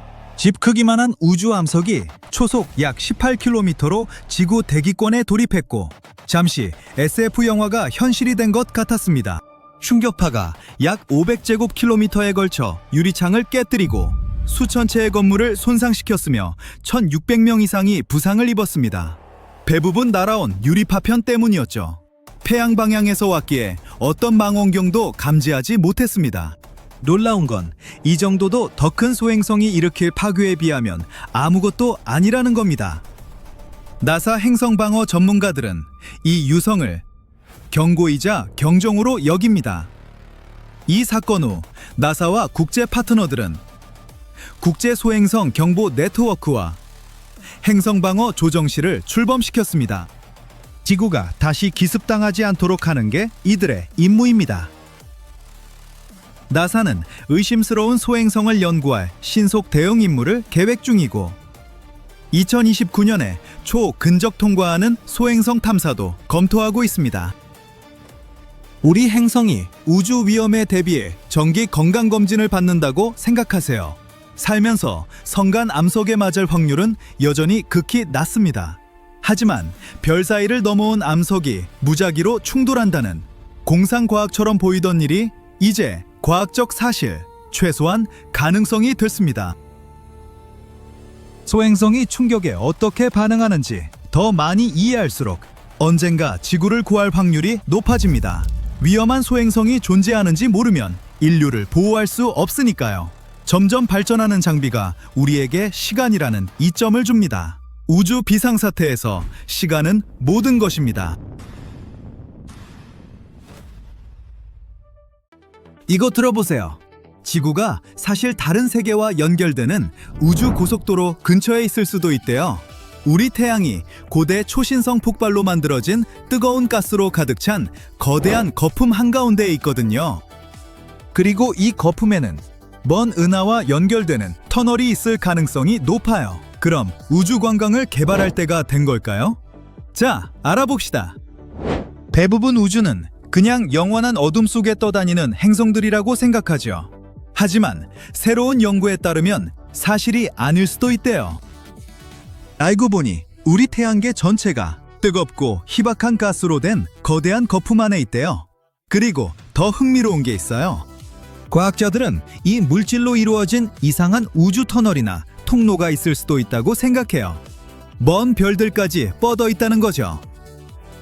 천문학자들이 수년간 하늘을 지도화했고 모든 데이터를 종합한 결과 뜨겁고 밀도가 낮은 플라즈마로 된 긴 통로를 발견했어요. 기본적으로 아주 희박하고 뜨거운 가스죠. 이 통로는 우리 주변에서 먼 별자리까지 뻗어 있어요. 독일 연구팀이 이로지타라는 우주 망원경 데이터로 이 발견을 확인했어요. 이건 나중에 좀 더 얘기할게요. 흥미롭게도 과학자들은 오래전에 우리 태양계가 국부 고온 거품이라는 것 안에 있다는 걸 발견했어요. 이 거품은 약 1000광년 너비의 거대한 영역이에요. 수백만 년 전 여러 별들이 초신성으로 폭발하면서 만들어졌죠. 그 폭발이 주변 가스를 가열했고 기본적으로 이 뜨겁고 밀도가 낮은 공간, 거품을 만들어냈어요. 그리고 그 충격파가 우리 주변 거품의 취약점들을 만들어서 결국 성간 터널이 형성됐죠. 그 우주적 사건이 너무 거대해서 남은 뜨거운 플라즈마가 오늘날까지 우리 주변에 떠다니고 있어요. 이 거품을 더 잘 이해하기 위해 과학자들은 X선 망원경인 이로지타를 사용했어요. 연 X선을 찾아 하늘을 스캔하죠. 우리 눈으로는 볼 수 없는 빛이에요. 뜨거운 가스, 오래된 초신성 잔해, 그리고 우주의 다른 구조물에서 나오죠. 또한 이로지타의 새 정보를 로사트라는 X선 망원경의 오래된 데이터와 비교했어요. 이 모든 정보를 종합해서 태양계 주변에 훨씬 선명한 지도를 만들 수 있었죠. 쉬운 일이 아니었어요. 하늘을 수천 개의 작은 조각으로 나누고 따뜻한 가스, 먼지의 빈 공간 등에서 오는 희미한 신호를 조심스럽게 측정해야 했죠. 하지만 노력이 결실을 맺었어요. 모든 걸 분류한 후 우리 주변 뜨거운 플라즈마의 희미한 빛을 알아냈거든요. 이건 우리가 단지 빈 공간을 떠다니는 게 아니라 꺼진 별들이 만든 거대한 타버린 거품 안에 있다는 걸 증명했어요. 하지만 과학자들을 정말 놀라게 한 건 일종의 통로 발견이었어요. 우주의 긴 터널처럼 보였는데 주변의 뜨거운 가스를 관통해서 우리 은하 영역을 먼 항성계와 연결하고 있었죠. 큰 개자리 방향의 또 다른 통로 흔적도 발견했는데 그게 전부가 아닐 수 있어요. 데이터에 따르면 이런 경로들의 전체 네트워크가 우주로 뻗어 있을 수 있대요. 각각이 숨겨진 샛길처럼 작동하죠. 과학자들은 태양계 주변에 오래전 폭발한 별들이 만든 작은 공간이나 방들이 있을 거라고 추측했어요. 우주 속 동굴이라고 상상하면 돼요. 하지만 이를 증명할 도구가 없었죠. 하지만 이제 이로지타 망원경의 새 데이터 덕분에 마침내 명확한 그림을 갖게 됐어요. 망원경은 우리 주변 공간이 비어있는 게 아니라 뜨겁고 희박한 가스와 터널, 거품 같은 이상한 형태들로 가득하다는 걸 보여줬어요. 이건 과거 과학자들의 예측 일부를 증명해요.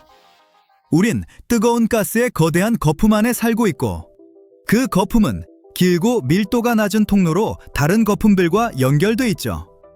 새 연구는 거품 내부 압력이 예상보다 낮다는 것도 보여줘요.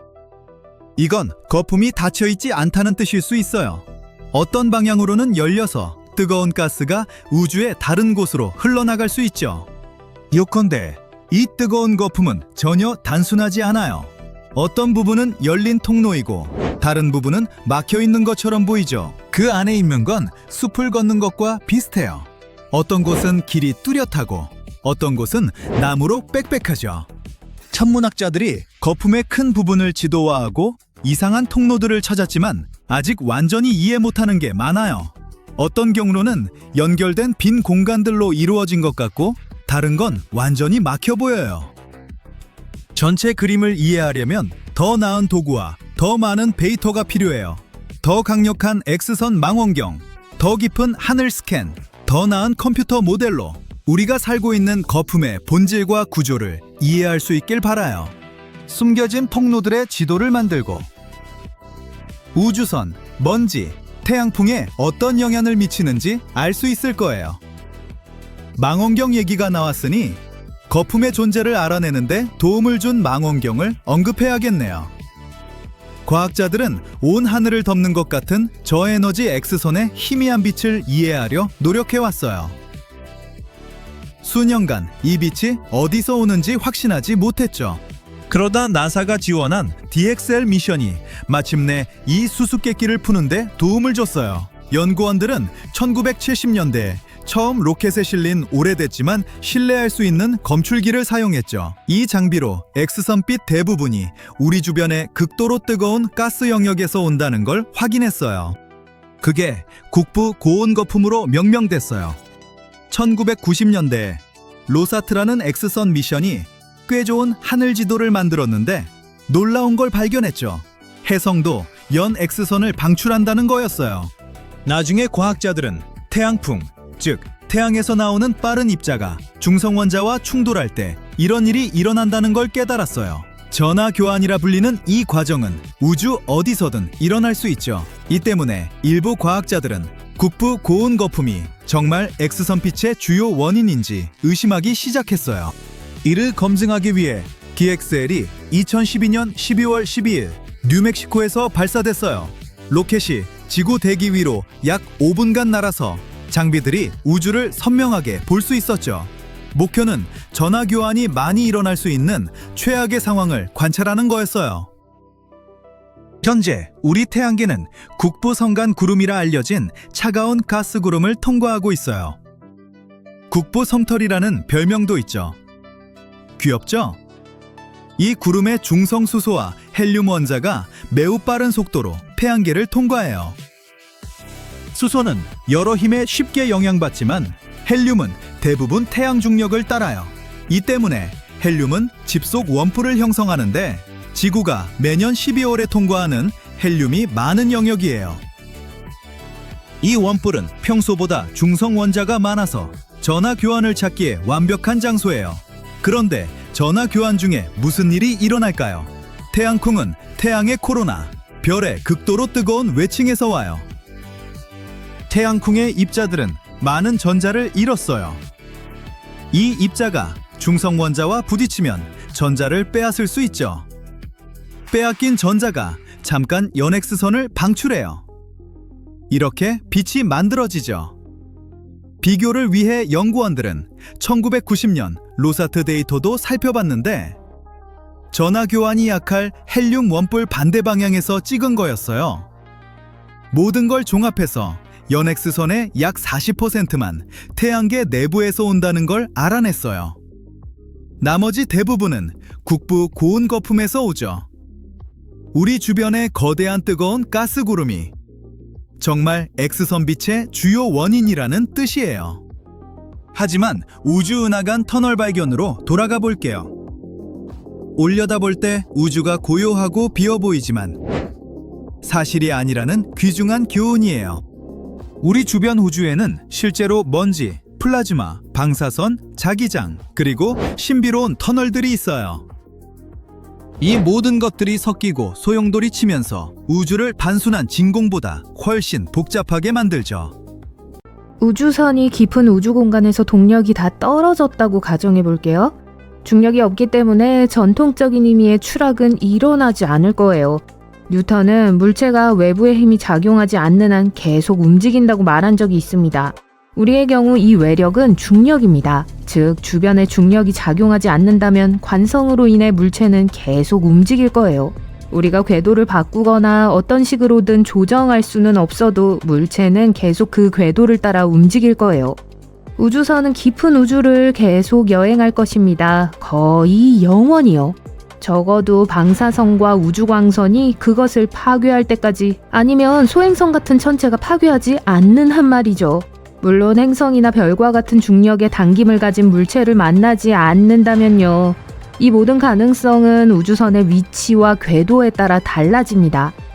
보이저 1호는 1971년에 나사에 의해 발사되었습니다. 거의 50년 동안 그 여정을 계속하고 있습니다. 현재 인간이 만든 물체 중 지구에서 가장 먼 240억 킬로미터 이상 떨어져 있어요. 이미 모든 행성에서 매우 멀리 떨어져 있으며 은하계 별 사이에 존재하는 광활한 빈 공간인 성간 공간에 진입한 최초의 우주선이죠. 그곳은 태양계 밖의 공간으로 행성, 위성 또는 태양과 관련된 다른 천체가 존재하지 않는 곳입니다. 하지만 여전히 우리 태양계 안에 있어요. 보이저 1호가 태양계를 벗어나려면 태양계의 모든 해성의 근원지로 추정되는 커다란 얼음 천체 집합체인 오르트 구름을 지나야 해요. 보이저 1호가 이 구름의 안쪽 가장자리에 도달하는 데는 약 300년이 걸리고 우회하는 데는 약 3만 년이 걸립니다. 보이저 1에는 병에 담긴 메시지와 같은 특별한 플레이트가 있어요. 이 플레이트는 골든 레코드라고 불려요. 실제 금은 아니지만 반짝이는 금색이에요. 이 플레이트에는 지구에 대한 이야기가 담겨 있습니다. 보이저호가 외계 생명체와 마주칠 경우를 대비해서 제작되었죠. 이 음반에는 다양한 언어로 된 인사말, 지구의 음악, 심지어 새가 지저귀고 바람이 부는 소리와 같은 자연의 소리까지 담겨 있습니다. 우리 사이의 거리가 멀어질수록 시간이 지남에 따라 보이저 1호의 신호 강도는 약해집니다. 결국에는 통신 장비가 감지할 수 없을 정도로 약해질 수 있어요. 보이저 1호의 엔진 출력도 시간이 지남에 따라 감소해요. 연료가 서서히 바닥나고 있어요. 모든 시스템이 작동을 멈추면 우주선과의 연락이 끊길 것입니다. 보이저 1호는 2025년까지만 작동해요. 그 이후에는 관성에 따라 여행을 계속할 거예요. 다행히도 이 우주선은 오래 지속되도록 설계되었기 때문에 도중에 고장날 가능성은 매우 적습니다. 이런 점을 고려하면 수십억 년 동안 계속될 수도 있어요. 언젠가는 다른 항성계에 도달하여 우리 태양보다 더 오래 지속될 수도 있습니다. 보이저 2호도 마찬가지입니다. 성간 우주에 도달해서 쌍둥이 형제와 합류할 때까지 계속 여행할 거예요. 보이저 2호는 성간 우주에서도 한동안 과학적이고 체계적인 데이터를 계속 보내줄 거예요. 하지만 언젠가는 기능을 멈추고 은하수를 떠도는 조용한 유물이 되겠죠.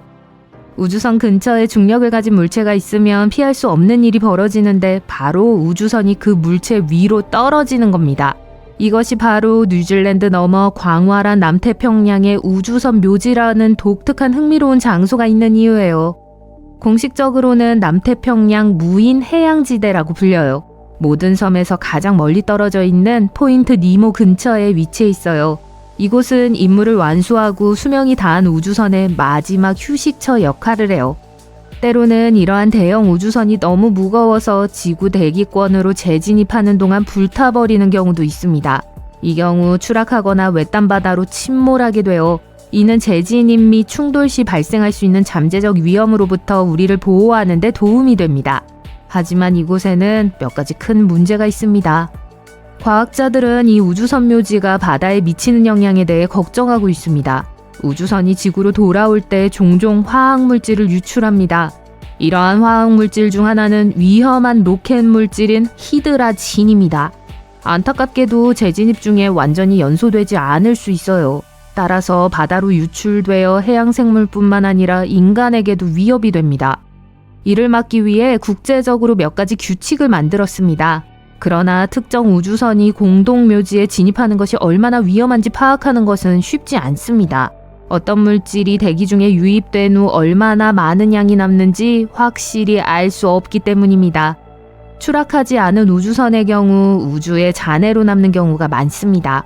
지구 궤도를 돌고 있는 인공물체 중 더 이상 쓸모가 없어진 물체를 말해요.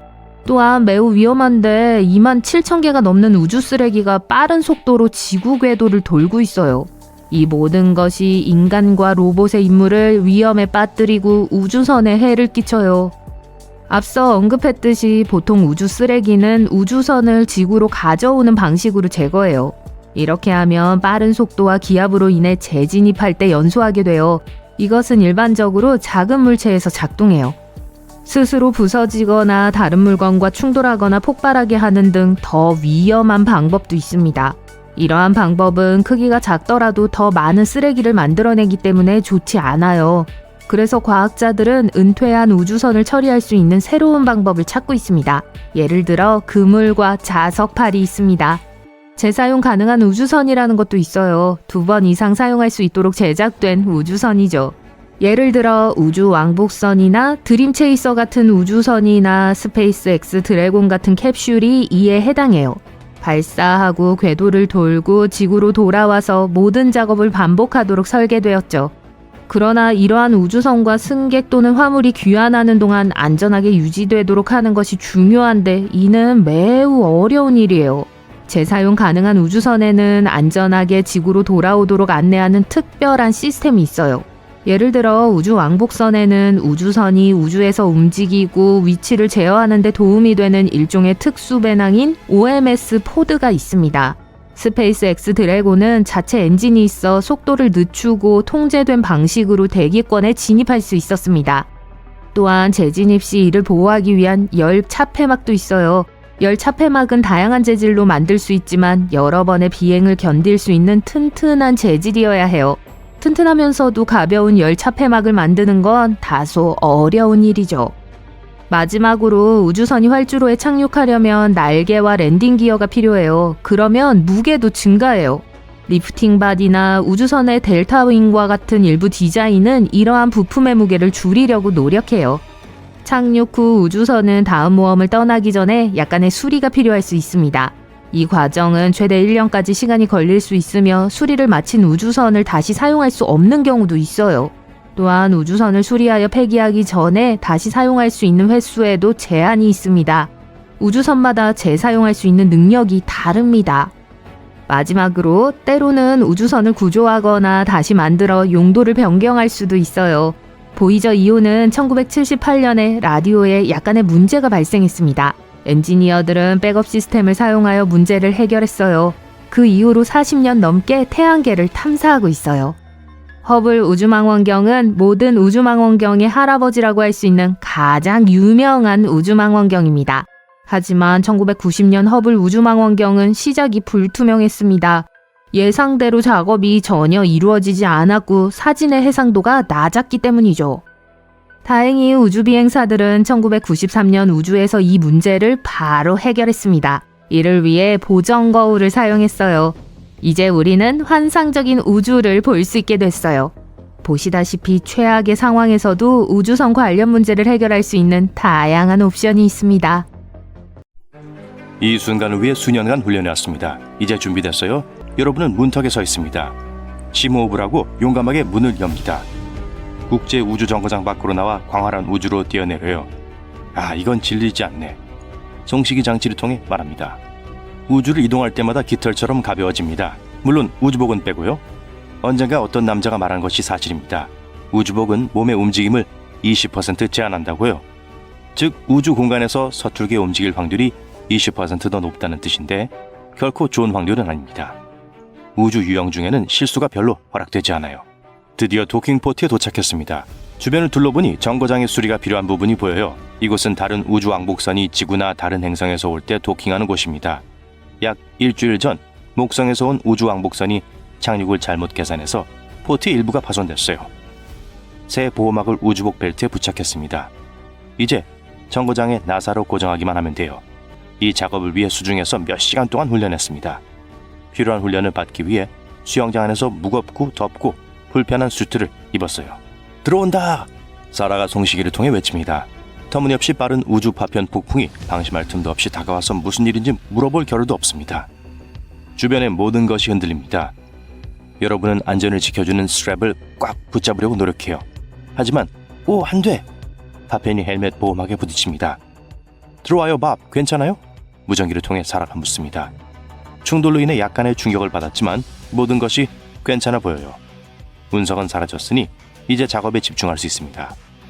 새 도킹 쉴드를 연결하는 밧줄을 몸에 더 가까이 당겨보지만 밧줄의 다른 부분에는 아무것도 없습니다.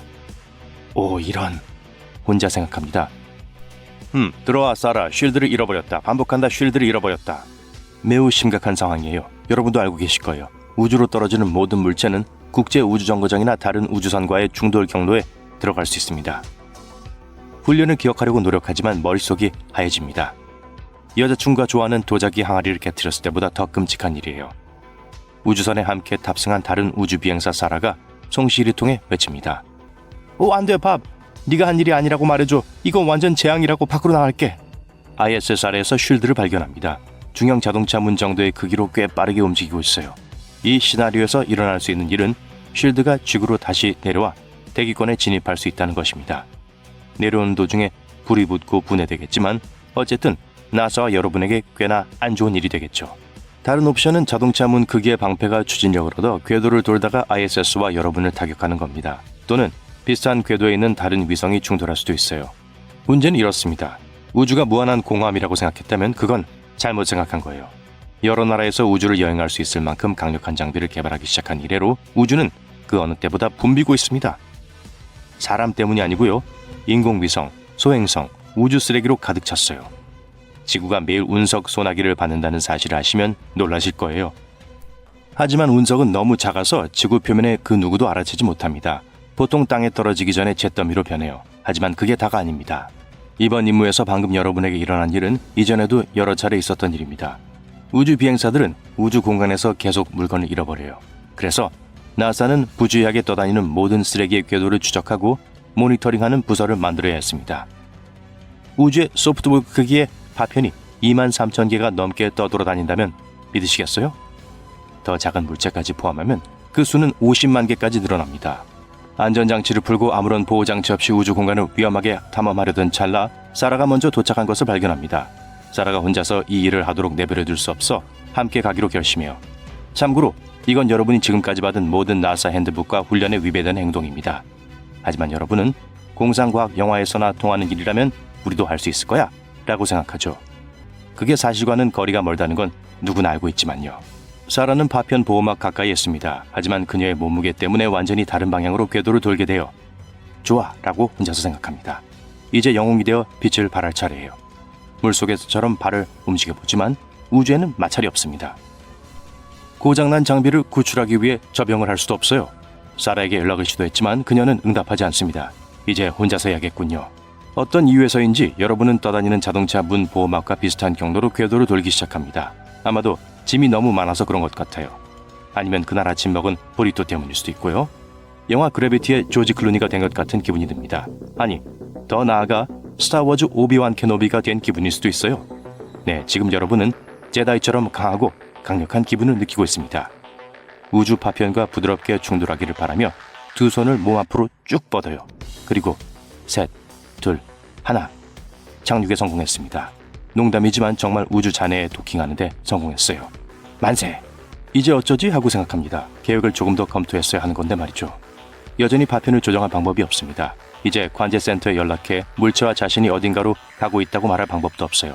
겁먹지 마세요. 겁먹으러 여기까지 온 건 아니잖아요. 여러분이 할 수 있는 최선의 방법은 뭘까요? 먼저 지구를 마음속으로 그려보세요. 이 위에서는 절대 실망하지 않아요. 그런 다음 지금 처한 상황에서 일어날 수 있는 시나리오를 상상해보세요.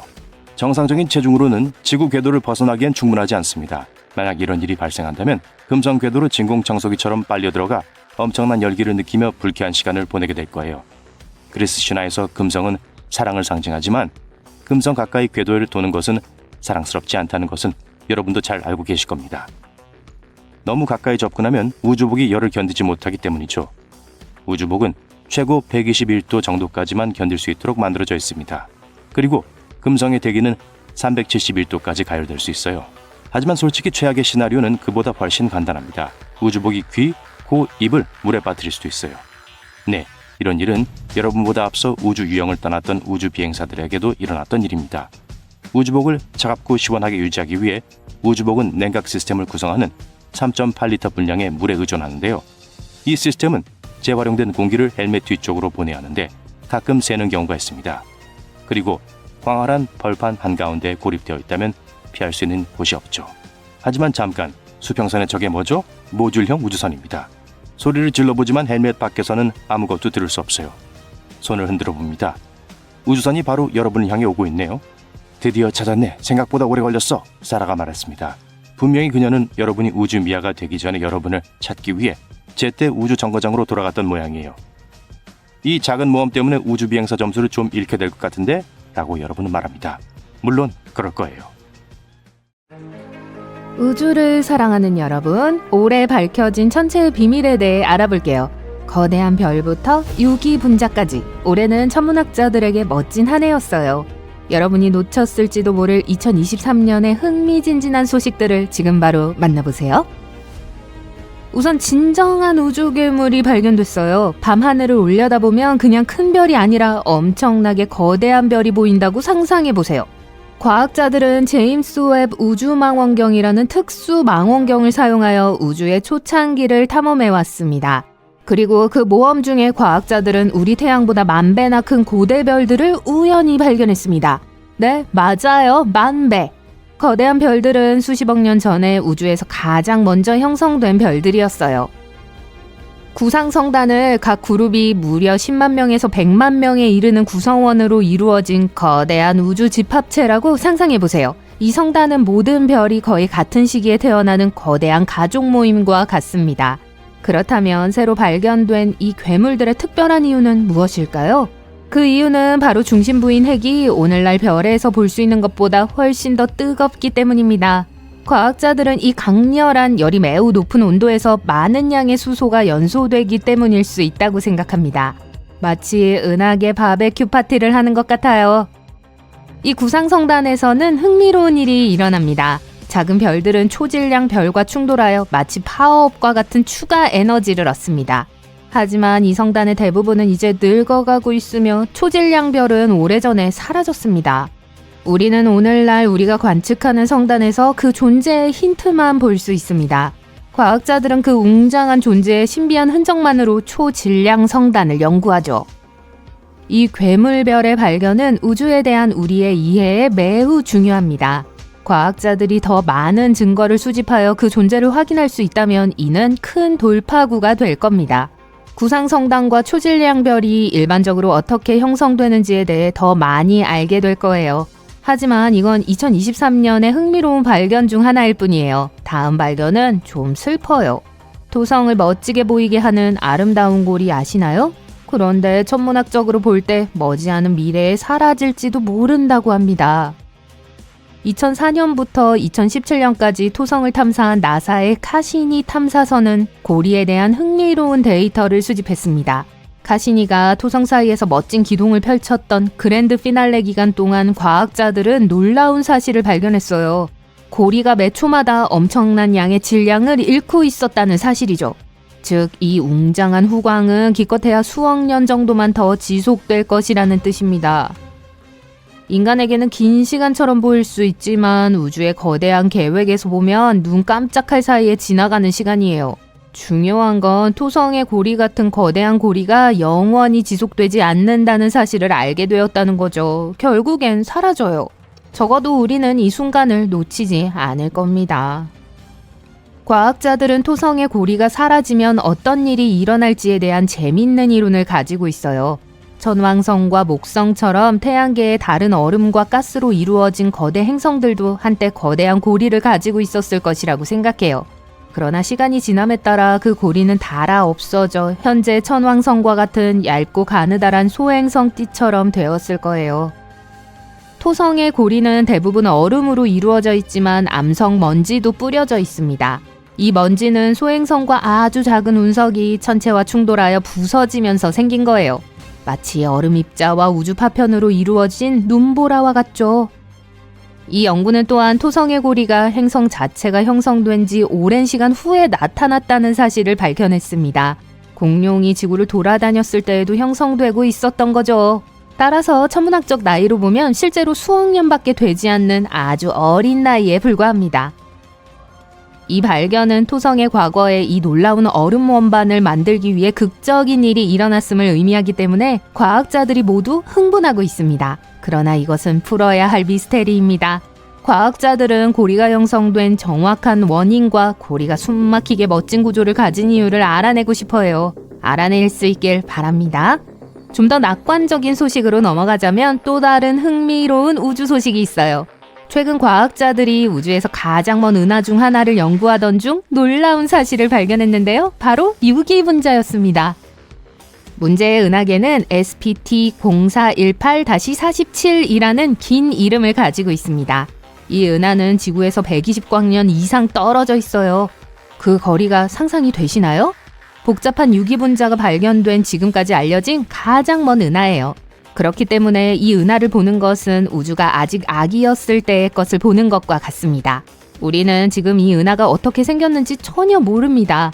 우리에게 도달한 빛은 우주가 불과 15억 년밖에 되지 않았을 때의 모습입니다. 아주 먼 과거의 사물을 볼 수 있다고 상상해보세요. 연구팀이 발견한 것은 다환 방향족 탄화수소 분자 또는 간단히 PAH 분자라는 매우 복잡한 이름을 가진 물질이에요. 이게 도대체 뭐지? 라고 궁금해하실 수도 있지만 이 분자는 실제로 지구상에서도 쉽게 찾을 수 있습니다. 자동차 엔진에서 나오는 연기나 산불 같은 것에서도 발견할 수 있어요. PAH 분자는 탄소 원자사슬로 구성되어 있으며 생명의 기본 구성 요소로 간주된다는 점이 정말 멋진 사실이에요. 생명의 구성 요소인 작은 탄소 사슬이 아주 먼 은하계에서 발견되었다고 상상해보세요. 건초 더미에서 바늘을 찾는 것과 같죠. 또한 그 은하계에 떠다니는 가스가 무거운 원소로 가득 차 있다는 것이 발견됐어요. 이것은 많은 별들이 생성되고 사라지면서 이 모든 놀라운 원소들을 만들어냈다는 걸 암시하기 때문에 매우 중요한 일이에요. 이것은 이 은하가 잠재적으로 다른 많은 원소들도 풍부할 수 있다는 걸 의미하죠. 이 발견은 많은 가능성을 제시하고 흥미로운 질문을 제기합니다. 이 분자들은 어떻게 그렇게 먼 은하계에서 형성되었을까요? 우리는 지금 과거를 들여다보고 있는데요. 이 유기 분자들은 그동안 어떤 일을 겪었을까요? 생명체로 진화할 수 있었을까요? 우리는 놀라운 것들이 밝혀지기를 기다리며 수박 겉핥기를 하고 있을 뿐이에요. 그런데 과학자들은 지금까지 어떻게 그런 것을 발견할 수 있었을까요? 바로 제임스 웹 우주 망원경이라는 장비가 있었기 때문이에요. 이 멋진 망원경은 최근에 발사되었고 우주를 관찰하는 데 있어 초능력을 가지고 있습니다. 과학자들이 이 먼 은하계를 연구할 때 작은 문제가 있었어요. 저 멀리 있는 물체에서 나오는 빛이 너무 희미해서 보거나 감지하기 어려웠죠.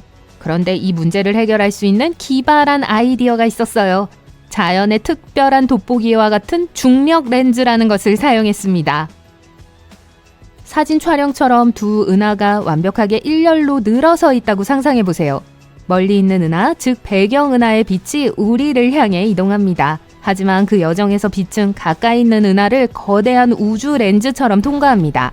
그리고 가까이 있는 은하의 중력이 돋보기처럼 빛을 굴절시켜 더 크고 밝게 만들어줍니다.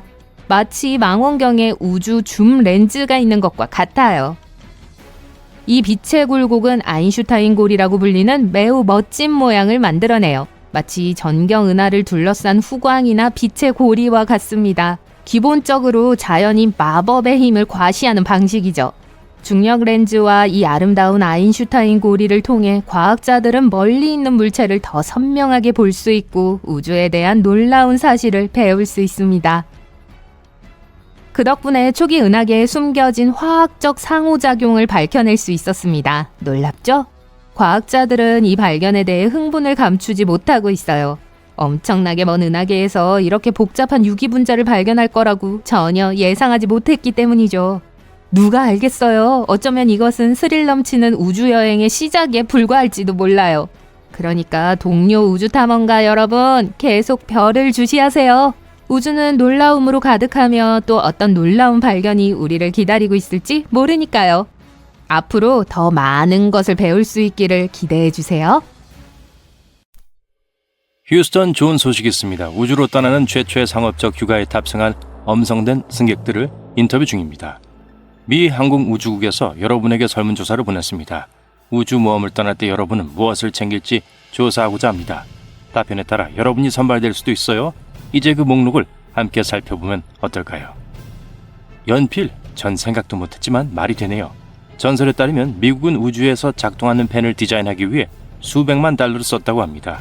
중력의 부재는 우주 생활에서 피할 수 없는 큰 요소이기 때문에 펜은 작동하지 않습니다. 지구에서처럼 잉크가 아래로 흘러내리지 않죠. 연필은 문제가 없어요. 그러면 다른 우주 여행자들과 낱말 퍼즐을 풀 수 있어요. 또는 여러분의 모험을 그림으로 그릴 수도 있습니다. 칫솔을 챙기는 것 잊지 않으셨겠죠? 베테랑 우주 비행사들에 따르면 칫솔은 매우 간단하지만 그 기술은 우주에서도 충분히 사용할 수 있다고 합니다. 우주선 안에서 물병을 짜면 물 분자가 작은 거품으로 떠다니게 됩니다. 하지만 칫솔을 적시면 칫솔이 자연스럽게 물을 머금고 있어 치약을 바를 수 있는 촉촉한 상태를 유지합니다. 오, 재미있는 양말이라고 말하려고 했는데 저보다 먼저 말씀해 주셨네요. 두 가지 이유가 있어요. 첫째, 우주에서는 걸을 일이 많지 않습니다. 우주에서는 땅에 많이 닿지 않으니까요. 둘째, 우주는 패션 스타일을 뽐내기에 가장 좋은 장소가 아닙니다. 우주 비행사들은 우주에 있는 동안 특별한 옷을 입는 경향이 있습니다. 우주 여행객이라고 해서 다르지 않을 겁니다. 따라서 양말은 발을 따뜻하고 포근하게 유지해 줄 뿐만 아니라 패션 감각도 표현해 줄 거예요. 어느 날은 웃는 얼굴이 그려진 양말을 신을 수도 있고 어떤 날은 그린치 테마 양말을 신을 수도 있죠. 물론 양말은 기내에서 매우 유용하며 잘 미끄러져 이동할 수 있게 도와줍니다. 다음에 편의점에 갈 때는 우주 여행을 위해 물티슈를 사야겠어요. 경험 많은 우주 여행자들은 물티슈를 좋아합니다. 이 물티슈를 발명한 건 나사가 아닌데 말이죠. 우주선 안에서는 물을 사용할 수 없기 때문에 물티슈가 최선의 선택이죠. 향이 있다면 더 좋겠죠. 우주 비행사들은 다양한 종류의 물티슈를 사용하기도 합니다. 소독용 물티슈와 몸에 사용하는 물티슈를 따로 구입하기도 하죠. 우주에 올라가면 이 두 가지를 구별할 줄 알아야 돼요. 나사가 벨크로를 발명했다는 속설이 있습니다. 하지만 사실 우리는 우주에서 사용되는 모든 것이 매우 지능적이고 특정한 목적을 가지고 나사에서 발명했다고 생각하는 경향이 있어요. 하지만 그렇지 않아요. 벨크로는 1950년대 스위스의 한 회사에서 평범한 이유로 발명되었습니다. 우주 여행자들이 중력 방지 소품으로 사용하기 위해 채택한 것이죠. 물론 중력을 없앨 순 없어요. 하지만 일상적인 물건에 벨크로를 붙인 다음 우주선 벽에 부착된 벨크로에 걸을 수 있습니다. 매우 독특한 시스템이요. 하지만 직접 가져간 것이 가장 좋겠죠. 우주에서 오랜 시간을 보내는 경우 집에서 가져온 사진이 유용할 수 있습니다. 하지만 잘 선택하세요. 우주선이 그리 크지 않기 때문에 탑승한 다른 사람들이 여러분이 어떤 사진을 가져왔는지 알 수 있을 거예요. 해리 스타일스 포스터는 지구의 침실에 두고 가는 게 좋겠죠? 실제로 알고 사랑하는 사람들의 사진을 가져가세요. 피자라고요? 여행과 새로운 장소 탐험의 큰 즐거움 중 하나는 다양한 맛의 음식을 맛볼 수 있다는 겁니다. 우주에서는 조금 더 복잡해요. 하지만 적어도 피자는 가져갈 수 있어요. 사실 화물선으로 피자를 배달받아야 해요. 이렇게 하면 재료가 신선하고 바로 먹을 수 있습니다. 우주에 있는 사람들이 지구인의 정크푸드를 먹는 것이 처음은 아니에요. 일부 우주 비행사들은 크레페와 핫도그를 먹기도 했죠. 이 피자 파티의 가장 큰 장점은 아마도 음식이 공중에 뜬다는 점일 거예요. 지구의 별미를 즐길 수 있는 아주 멋진 방법이 아닐까요? 변기를 챙기고 싶은 마음은 이해하지만 그건 사실상 불가능해요. 물론 이해합니다. 어떤 사람들은 자기 집에 있는 변기에 애착을 갖고 있죠. 그리고 우주 화장실은 이상적인 경험과는 거리가 멀죠. 하지만 나사는 화장실 시스템을 개선해 왔으며 지난 몇 년 동안 최고의 수준입니다. 그러니 괜찮을 거예요. 제가 가져가고 싶은 게 있어요. 노트북이요. 하지만 우주 공간에서 노트북이 무슨 소용이 있을까요? 국제 우주 정거장 곳곳에 인터넷이 있습니다. 따라서 여행의 대부분을 ISS에서 보내지 않더라도 그곳에 머무는 동안엔 넷플릭스를 즐길 수 있어요. 네, ISS 전역에 인터넷이 깔려 있다고 해요. 놀랍죠? 오락거리로 요요가 좋을 거예요. 우주에서는 요요를 앞뒤로 튕길 중력이 없기 때문에 얼마나 효율적인지는 잘 모르겠습니다. 하지만 중력이 없는 환경에서 요요가 어떻게 반응하는지 보는 것도 좋을 것 같아요. 저는 퍼즐을 좋아해요. 이것도 제 목록에 꼭 있을 거예요. 공중에 계속 떠다니는 퍼즐을 만들려고 한다고 상상해보세요. 아마도 우주선 안에서 정처 없이 떠다니는 조각을 피하기 위한 시스템을 만들어야 할 거예요. 하지만 퍼즐을 완성하면 거북이가 우주선 주위를 유영하고 있는 것처럼 보인다고 상상해보세요. 창문을 챙길 수는 없지만 창문은 우주 생활에서 중요한 부분인 것은 분명해요. 이번 여행의 몇 가지 규칙을 명심하세요. 각 여행자는 우주에 머무는 동안 한 번의 우주 유영을 할 수 있는 기회를 갖게 됩니다. 여러분은 운이 좋은 거예요. 일부 엘리트 우주 비행사도 전체 경력 동안 우주 유영을 한 번만 할 수 있기 때문이죠. 우주 유영은 위험하고 많은 훈련이 필요하기 때문입니다. 하지만 일단 우주에 올라가면 훈련을 받게 됩니다. 그 외에 모든 날은 떠다니는 강통 안에 갇혀 있을 테니까 창문이 큰 도움이 될 겁니다. 창문은 현재 위치를 상기시키는 데 도움이 될 거예요. 우주와 지구를 잘 볼 수 있게 해줄 거예요. 물론 카메라를 가져가야 합니다. 아니면 일생에 단 한 번뿐인 이 경험을 어떻게 기록하겠어요? 항공기나 국제 우주정거장 내에서 작동하는지 확인하세요. 커피를 직접 챙길 필요는 없으니 걱정하지 마세요. 최근까지 우주 비행사는 우주에 있을 때 인스턴트 커피에 의존해야 했습니다. 하지만 커피 전문가들이 이미 이 문제를 해결해서 다행이에요. 요즘에는 IS 에스프레소 머신들이 있습니다. 기계 자체는 지구인의 에스프레소 머신과 크기가 비슷해요. 하지만 이 커피를 마시려면 우주 여행자는 빨대와 함께 무중력 커피컵을 사용해야 합니다. 이 커피를 평범한 방법으로 마시려고 하면 뜨거운 커피가 얼굴에 직접 닿지 않을 겁니다. 대신 커피가 컵 바닥에 달라붙게 됩니다. 이 발명은 정말 마음에 들어요. 마지막으로 기타를 챙기면 어떨까요? 악기가 빠졌어요. 일반 항공편을 이용했다면 수화물 추가 요금을 지불해야 할 수도 있습니다. 하지만 모든 것이 포함되어 있으니 망설이지 말고 기타를 가져가세요. 크리스 헤드필드와 같은 우주 비행사들은 우주에 있을 때 악기를 가져가기도 해요. 그는 심지어 자신의 버전으로 보위의 스페이스 오디티로 유명해지기도 했죠. 보위 자신이 크리스 버전이 마음에 든다고 말했을 정도였죠. 시간을 보내는데 도움이 될 뿐만 아니라 침묵을 도모하는 데 좋습니다. 우주 공간에서 모닥불을 피우는 모습을 상상할 수 있나요? 네, 상상할 수 있고 정말 멋질 거예요. 그럼 준비된 것 같네요. 제가 직접 나사에 전화해서 행운의 우주 여행자 중 한 명으로 뽑아달라고 요청할게요. 우주에서 만나요, 친구. 안녕하세요, 호기심 해결자분들. 오늘은 몇 가지 고전적인 호기심을 파헤쳐보려고 해요. 다음 우주 왕복선에 올라타서 이 이야기의 진실을 한번 파헤쳐보세요. 우주에서 무중력 상태로 떠다니며 맛있는 핫초코 한 잔을 마시고 있는데 이상한 생각이 떠올랐다고 상상해 보세요. 우주 공간에서 비명을 지를 수 있을까요? 만약 그렇다면 그 비명은 누가 들을 수 있을까요? 영화 에얼리언을 보셨다면 이 질문에 대한 답을 알고 계실 거예요. 우주에서는 소리를 들을 수 없어요. 소리가 존재하지 않는 건 아니에요. 단지 들을 수 없을 뿐이죠. 이에 대해 크리스 헤드필드만큼 명확히 설명할 수 있는 사람은 없어요. 우주 비행사로 일하면서 2차례 우주 유영을 한 경험이 있거든요. 우주 어둠 속에 나가면 아무것도 들리지 않아요. 오직 침묵만이 있을 뿐이죠. 완전한 침묵이요. 하지만 곧 모퉁이를 돌면 거대한 폭발공, 일명 태양이 나타나요. 소리가 통과할 매질이 없기 때문에 폭발이 일어나는 소리를 들을 순 없어요. 우주 비행사가 우주 공간에서 일어나는 모든 소음을 들을 수 있다면 상당히 불편할 거예요. 이제 미래의 슈퍼히어로가 된 기분을 느끼며 우주를 질주하고 있는데 별똥별이 옆을 지나간다고 상상해 보세요. 하지만 잠깐만요. 정말 별일까요? 안타깝게도 별똥별은 결코 별이 아니에요. 유성으로 알려진 작은 우주 암석으로 지구 대기권에 진입해서 멋진 빛의 쇼를 연출하죠. 아, 그리고 신화를 파헤치는 중이니 곧바로 다른 신화를 살펴볼게요. 유성이 지구에 충돌하는 경우는 극히 드물다는 이야기를 들어보셨을 거예요. 공룡이 멸종하는 대재앙이 일어날 때마다 한 번씩이라고요. 그건 사실이 아닙니다. 과학자들은 매일 약 48톤의 운석 물질이 지구로 떨어지는 것으로 추정해요. 하지만 이 물질의 거의 대부분은 지구 대기권에서 기화돼요. 밤하늘에 보이는 밝은 흔적은 우리가 흔히 별똥별이라고 부르는 것이죠. 다음에 별똥별의 소원을 빌 때 실제로는 작은 우주 쓰레기 조각의 소원을 비는 거라는 사실을 기억하세요.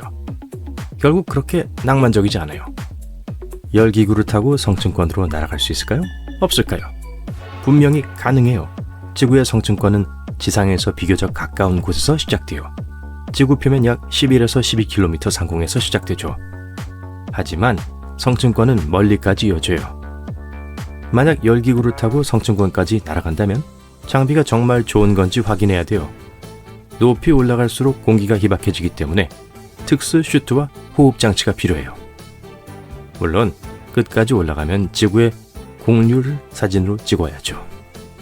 그러니 특수 카메라 등을 장착할 수 있는 체스트 하네스를 가져가세요. 이 모든 걸 생중계하는 건 어때요? 아마 최초일 거예요. 지구를 떠난 지 102일이 지났다고 상상해 보세요. 여러분은 우주 생활에 잘 적응하고 있어요. 하지만 몸에 이상한 일이 일어나고 있어요. 키가 점점 커져요. 이게 어떻게 가능하죠? 스트레스 받지 마세요. 완전히 정상적인 현상이니까요. 사실 키가 커지는 건 아니에요. 중력의 영향을 받지 않을 때는 신체에 일어나는 현상이죠. 우리 몸에는 척추뼈와 관절 사이에 자연스러운 공간이 있어요. 지구에서는 중력의 힘으로 인해 이 공간이 거의 완전히 눌려 있는데요. 우주에서는 중력의 압박에서 어느 정도 벗어나니 몸이 점점 더 늘어나기 시작해요. 따라서 우주 비행사는 장기 임무를 수행하면 키가 최대 3%까지 커질 수 있어요. 자, 궁금증을 풀어드릴게요. 나사는 당연히 우주복을 맞춤 제작할 때 이 모든 걸 고려해요. 우주 비행사들은 우주복에 항상 여분의 공간을 확보할 수 있죠. 우주 비행사가 지구로 돌아오면 반중력 효과는 사라져요. 그래서 우주복이 다시 몸에 완벽하게 맞을 때까지 며칠 동안 카프리 바지를 입어야 할 수도 있어요. 비행 중에 비행기 문이 열리고 승객들이 깃털처럼 대기 중으로 빨려 들어가는 장면을 상상해 본 적 있나요? 아마 여러분 대부분도 비행기에 탑승할 때 비슷한 상상을 해보셨을 거예요. 이제 이런 일이 우주 공간에서 일어난다고 생각해 보세요. 상식적으로 우주 비행사가 기밀실 밖으로 빨려나가면 그 사람은 바싹 타버릴 거라고 생각하시겠죠? 그게 사실일 뿐만 아니라 현실은 훨씬 더 심각할 수 있으니 마음의 준비를 하세요. 우주 비행사 크리스 헤드필드에 따르면 그런 일이 일어날 수 있다고 해요. 태양 그늘에 있는 신체 부위는 영하 250도의 온도를 경험하고 햇빛을 받는 신체 부위는 약 250도의 온도로 화상을 입게 돼요. 폐가 무너지고 혈액이 찬물처럼 끓기 시작할 거예요. 그렇게 화상을 입고 얼어붙고 호흡 능력을 잃고 끓게 됩니다. 으악! 우주 비행사는 매일 초단위로 운동을 하지 않으면 쓰러진다는 말 자주 들어보셨죠? 앞서 중력에 대해 이야기했던 거 기억하시나요?